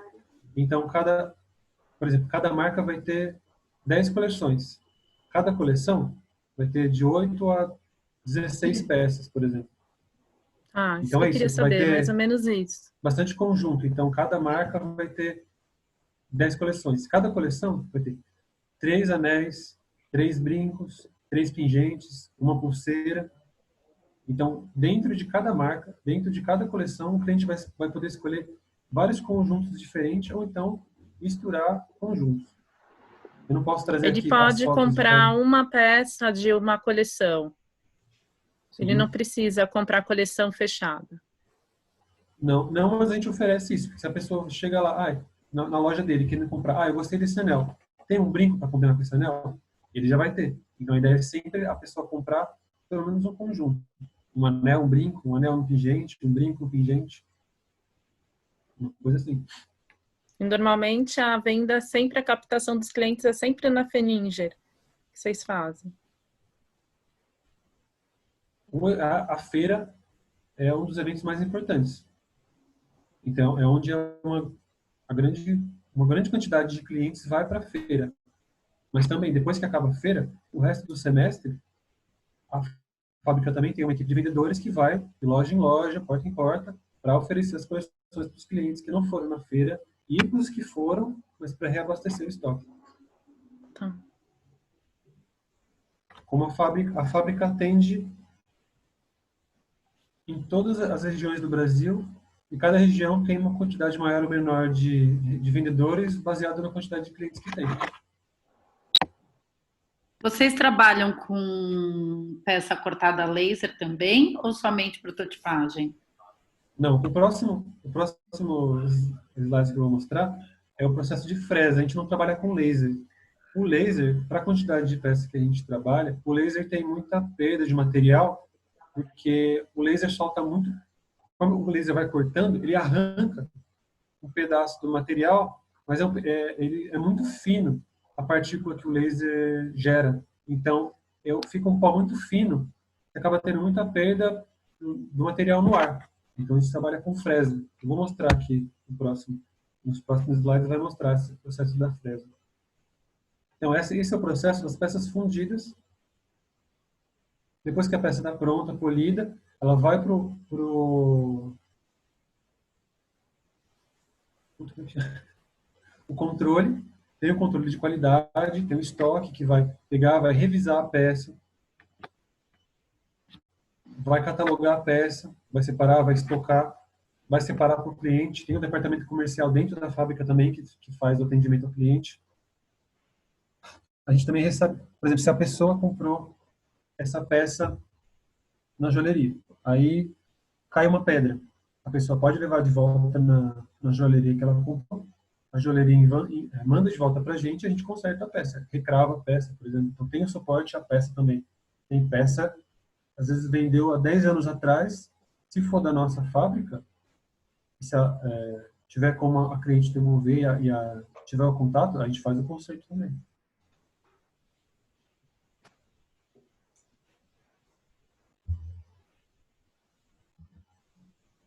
Então, até que você perguntou da peça fresada, a gente trabalha com peça de laser, a gente trabalha com peça fresada, que é peça de chapa conformada, cortada numa fresadora CNC. Então, tem a fundição do lingote, ele passa pela laminadora. Então, esse mais grossinho aqui do lado é a peça quando ela sai da culatra. A gente tem uma fundidora de lingote, que é uma máquina que você igual aquela de fundição, só que ela já sai o lingote nesse formato mais grossinho. Depois da laminadora sai essa chapinha aqui. A gente trabalha com chapa de entre 1/3 e 1/4 de milímetro. Chapa 0,30 e 0,40. Só para quem, não sei se vocês lembram, lá na escola, geralmente, quando a gente está trabalhando com a prata, a medida que a gente pede para... a menor medida é 0,6, 0,7. Então, é bem mais fina, é quase metade do que da chapa de prata que a gente está acostumado a usar, tá? A chapa da serpentina, é 0,45 e é bem fina. É bem fina e ainda é em prata 1000, né? Então,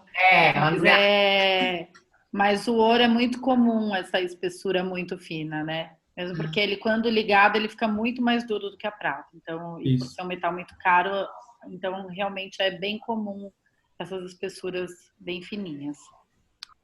Como a gente trabalha com peça de fresa, não é laser, não é estampado. Estampado também é uma outra técnica, você tem um molde, você corta essa chapa.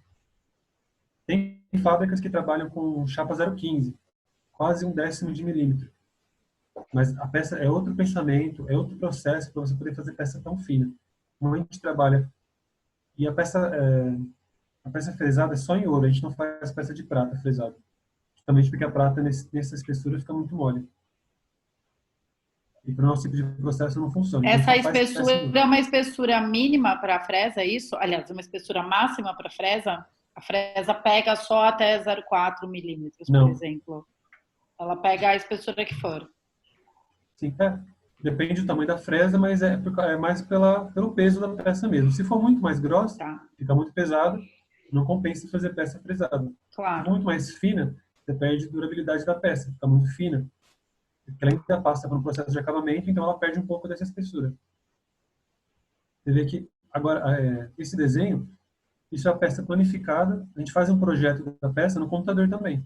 É o mesmo processo, a gente recebe o desenho do departamento de criação e projeta o contorno dela para a máquina poder cortar. Então, essa imagem é um esboço de como vai ser do contorno que vai ser montado para a máquina. Tá vendo que tem uma... As peças aí estão sobrepostas. Isso, tá tudo uma chapinha em cima da outra. Deixa eu ver se próximo. Isso. Ah, tá. Isso Elas aqui, esse contorno, a gente manda para a máquina. Essa máquina aqui, essa é a fresadora. É uma fresadora computadorizada, então a gente manda o vetor, a máquina vai cortar. Essa é uma fresinha. Ela fura o material e ela desenha esse contorno. Então ela corta esse pedacinho da peça, tá vendo? Para formar a peça planificada. Tudo isso eu acho bem similar ao como se fosse fazer uma peça na banca. Você tem que cortar a chapa e depois conformar. Basicamente isso. A diferença é que o corte é feito na fresa mecanizada, então é bem mais rápido. E não fica torto, né? Eu quero uma dessa também. Eu também. Vamos comprar juntas, Ju. Boa. A fresadora, a nossa fresadora é um pouco mais difícil de você ter acesso para fornecedor de peça, sim, mas tem fornecedor que corta peça laser no centro também, aqui de São Paulo. Então, você levar o desenho, você pode ter acesso a esse tipo de produção também, para não ter que cortar.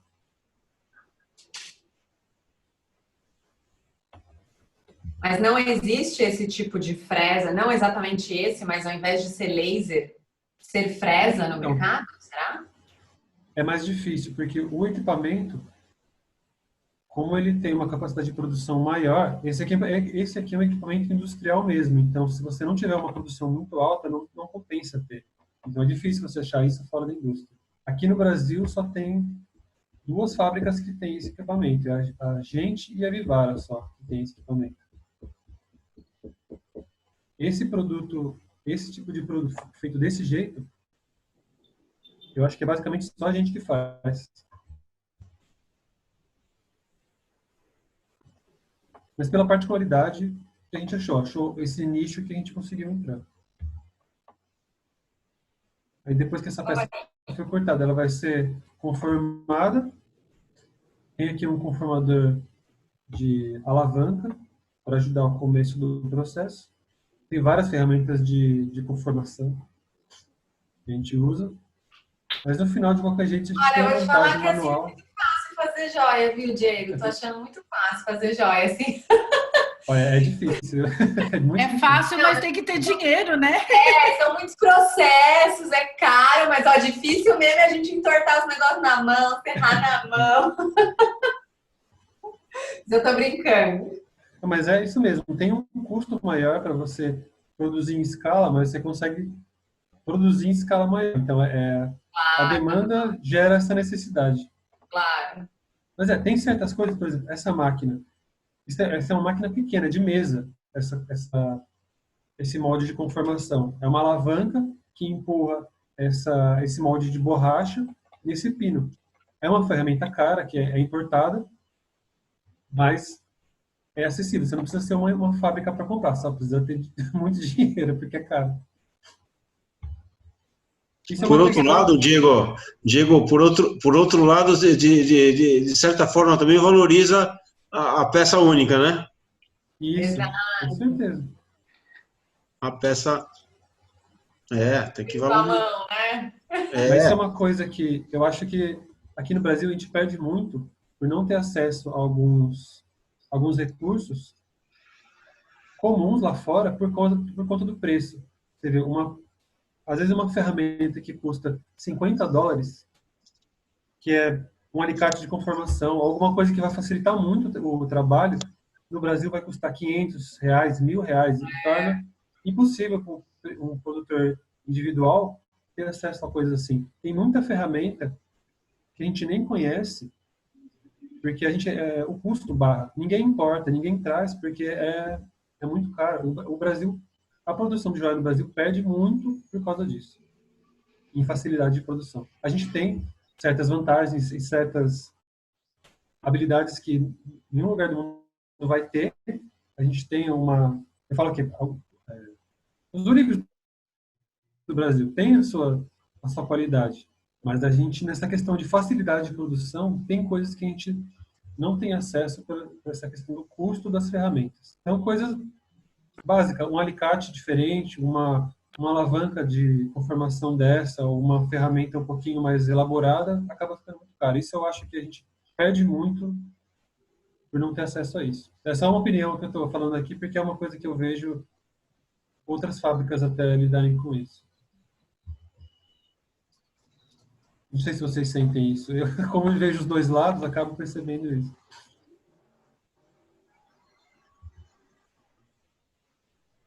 Depois, por exemplo, essa peça aqui, um anelzinho, ele vai tem a conformação no tribulé.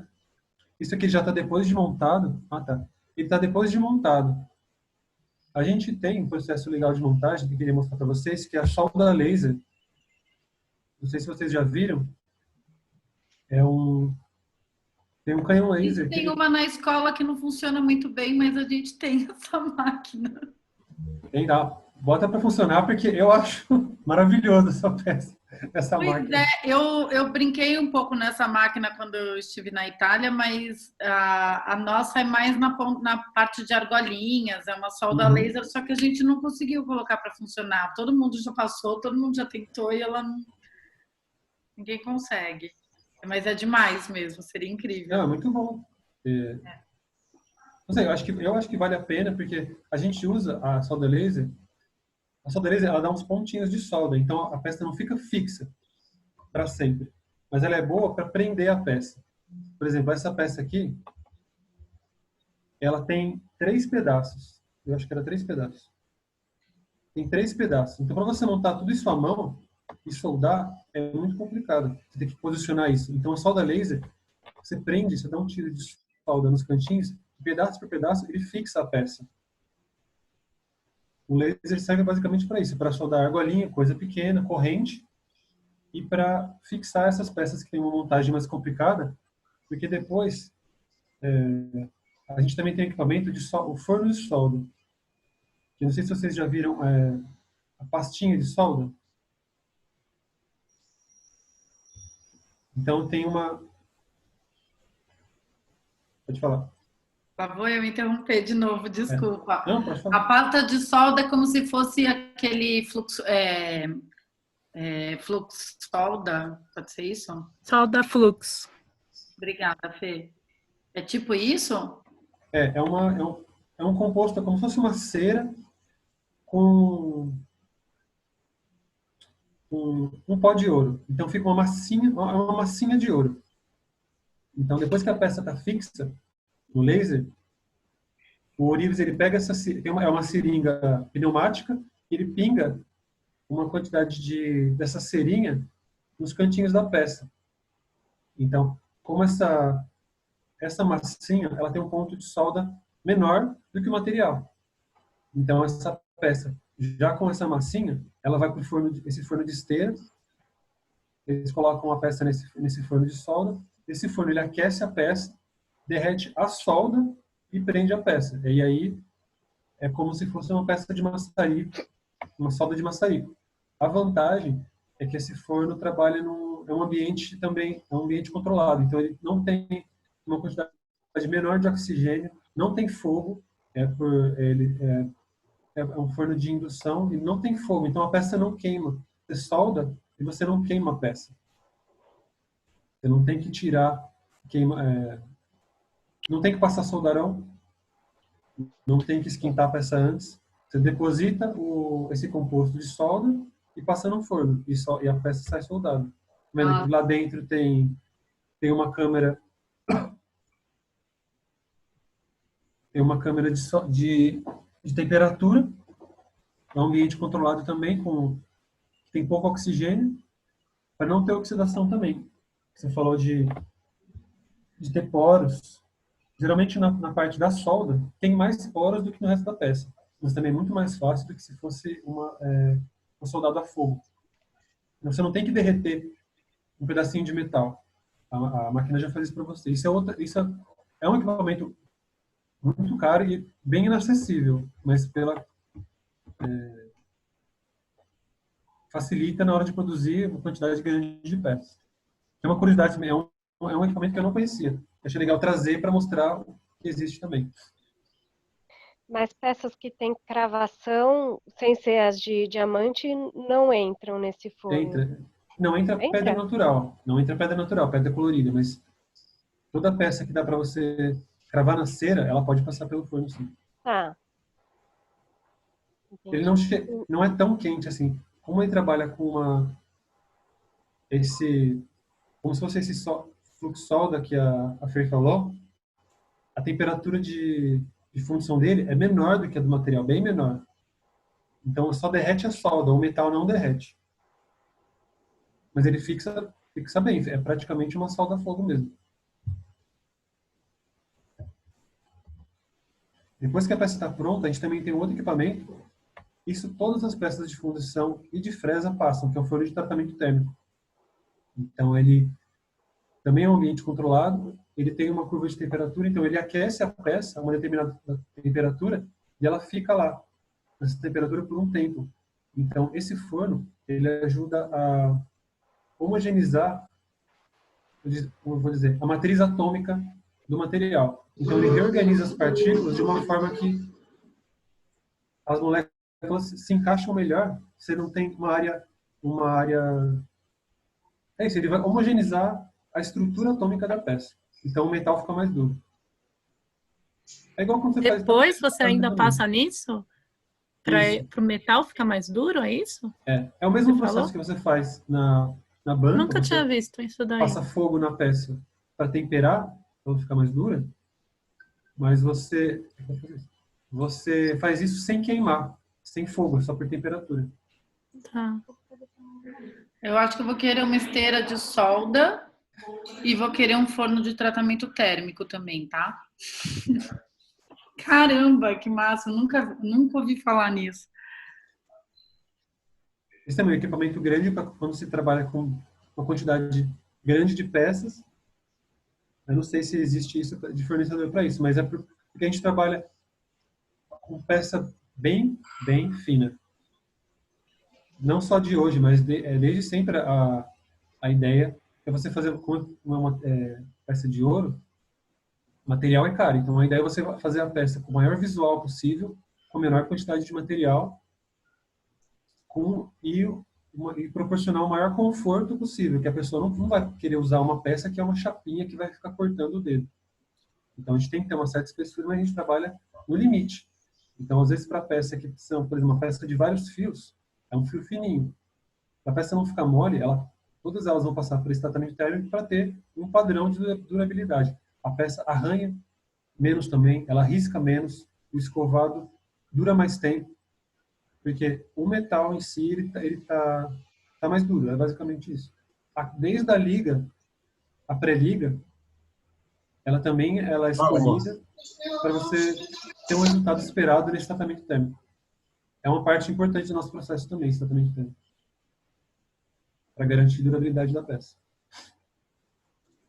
Desculpa se parece propaganda, mas é o processo que a gente tem lá. Eu acho legal por essas particularidades que a fabricação em massa tem. Eu acho diferente.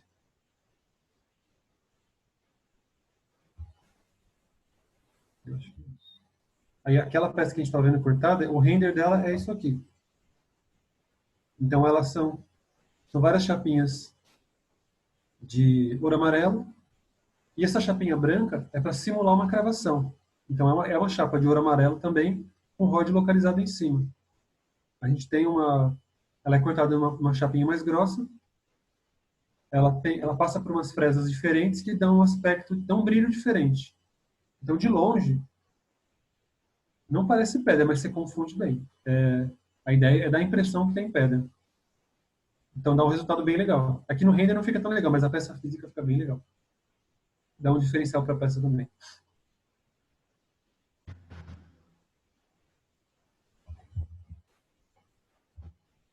E, era assim, do processo que a gente tem lá, é basicamente isso. A gente tem também, a gente começou há uns 3 anos atrás a um processo de função direta que a gente não precisa fazer molde. Então, ele sai da máquina direto para a árvore de função. Isso também já é acessível. Então, se você tiver uma peça mais complicada ou que for uma peça que você não consegue tirar o molde, já existe a possibilidade de você sair da máquina de prototipagem direto para a função, sem ter que ter um molde de borracha. Muito bom.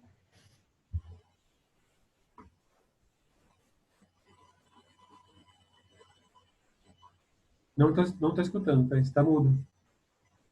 Está mudo. Tá mudo, Thaís. Thaís, tá no mudo. Tô falando um monte, desculpa. Nossa, muito legal. A quantidade de gente aqui, não sei se você acompanhou no chat, falando o quanto... foi esclarecedor, é um universo novo para todo mundo, né? Incrível, nossa, obrigada, foi fantástico mesmo. Eu achei legal trazer, porque eu mesmo, quando eu comecei a trabalhar, eu fui conhecendo esses processos, cada vez que eu vi uma coisa assim diferente, eu achava muito impressionado, ficava coisa assim que eu nem imaginava. Primeiro que eu nem sabia como fazer joia, quando eu comecei a trabalhar, não sabia. O que era uma joia? Eu nem sabia que era uma coisa alienígena que estava... Quem está fora do... É só você, sei lá, vocês lembrarem, antes de vocês começarem a trabalhar com isso, quem está fora do processo de produção de joia não tem ideia. Ninguém Faz a sabe menor como é ideia. feito. É uma mágica. Como uma joia é uma coisa mágica que a gente faz. Ninguém tem ideia. Isso é que é legal. É uma escultura que ninguém sabe de onde veio, como é o processo, como faz. É uma obra de arte que o resultado final, você não tem ideia de como é feito, como é esse processo. Todo o trabalho que dá para fazer. Na indústria também. A gente tem muita facilidade para produzir algumas coisas, porque é muito difícil produzir em massa. Joia é muito difícil fazer. Principalmente em quantidade e tipos diferentes, né? Porque você tem que ter muita variação. Cada peça... E você tem uma ideia de qual a quantidade que você faz de cada modelo? Você tem? Qual a tiragem que eles têm? Não, eu não tenho, não chega para a gente essa informação do departamento comercial, mas por semestre, a média, a gente fazer entre 400 e 600 peças novas por semestre. É muita coisa. Sim, de Eu vou lançamento. ficar na minha mesa para criar daqui a pouco. De lançamento. Aí cada peça vem de uma certa quantidade, mas eu não vou saber falar. Caramba, muita coisa. Vocês se reaproveitam, Diego, por exemplo, vocês estão com uma coleção e de repente não teve saída o suficiente, vocês refundem o material? Como que acontece isso? Ou não existe essa coisa de peça que fica encalhada? Eu não sei exatamente como funciona no estoque, mas é difícil. Por conta do preço do material, eu acho que basicamente a gente não tem, não sei se a gente tem estoque em quantidade. A gente tem um estoque mínimo, mas não tem assim, faz um monte e espera vender. É por demanda. Por demanda, é. Legal. Muito bom. De novo, obrigada, viu, por você ter vindo. Querem perguntar, querem fazer perguntas? Eu quero. Onde que a gente compra a máquina de solda, gente?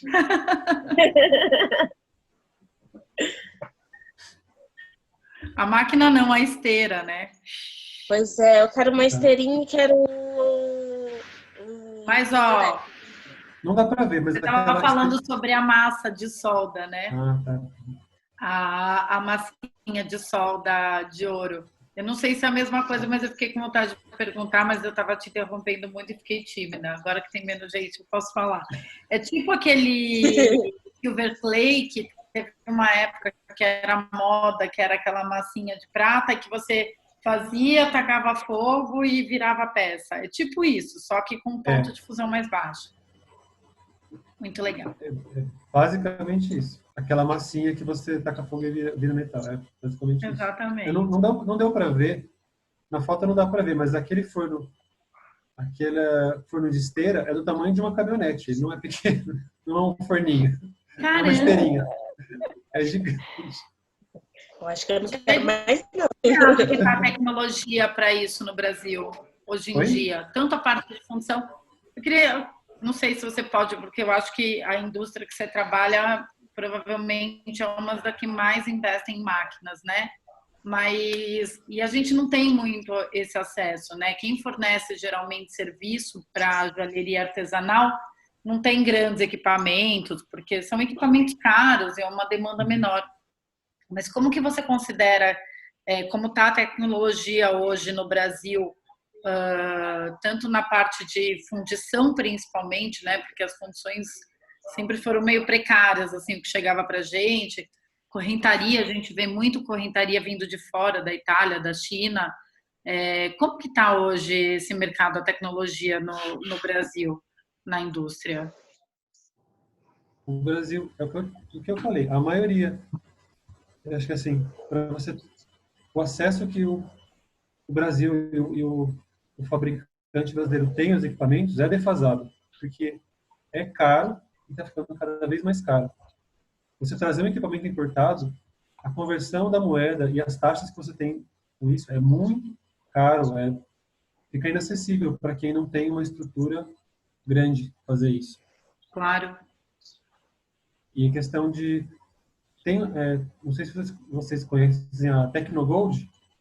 A Tecnogold é uma feira de expositores de tecnologia. Então, todas essas máquinas, a maioria dos fornecedores se apresenta lá, ou se não, pelo menos algum contato do fornecedor. Das máquinas importadas, tem alguém que conhece, alguém que vai lá. A diretoria da minha fábrica faz, pelo menos uma vez por ano, eles vão para a Itália, eles vão então eles estão sempre ligados no que pode ser trazido para cá também. Mas a questão de também é o que você falou, competir com o material importado está ficando cada vez mais complicado. O que é produzido na China ou na Itália, dependendo do que for, eu não sei se compensa importar ou não, eu não tenho essa informação, mas tem essa concorrência sim. Claro, claro. Não, só a concorrência pelo maquinário já é uma concorrência pesada por conta disso, né? Porque um produtor bem menor, por exemplo, na Europa, vai ter muito mais facilidade de adquirir uma máquina de última geração do que um produtor grande aqui no Brasil, por causa dessa conversão. Fica muito caro mesmo. Mas o mercado brasileiro é bem mais consumidor. Tem essa outra vantagem. Ainda bem. É isso aí. Nossa, muito legal. Obrigada, de coração. Obrigada mesmo por compartilhar tudo isso. Obrigada. Foi muito bom, porque é um outro mundo, né? A gente não tem muita noção. Eu não tinha noção nenhuma de como era a produção inteira. Bem legal, obrigada. Eu agradeço. Foi ótimo. A gente adorou. Foi ótimo. Obrigada, Diego, mais uma vez. Foi ótimo. Eu que agradeço. Obrigada, Tami. Todo mundo, gente. Boa noite. Tchau, boa noite.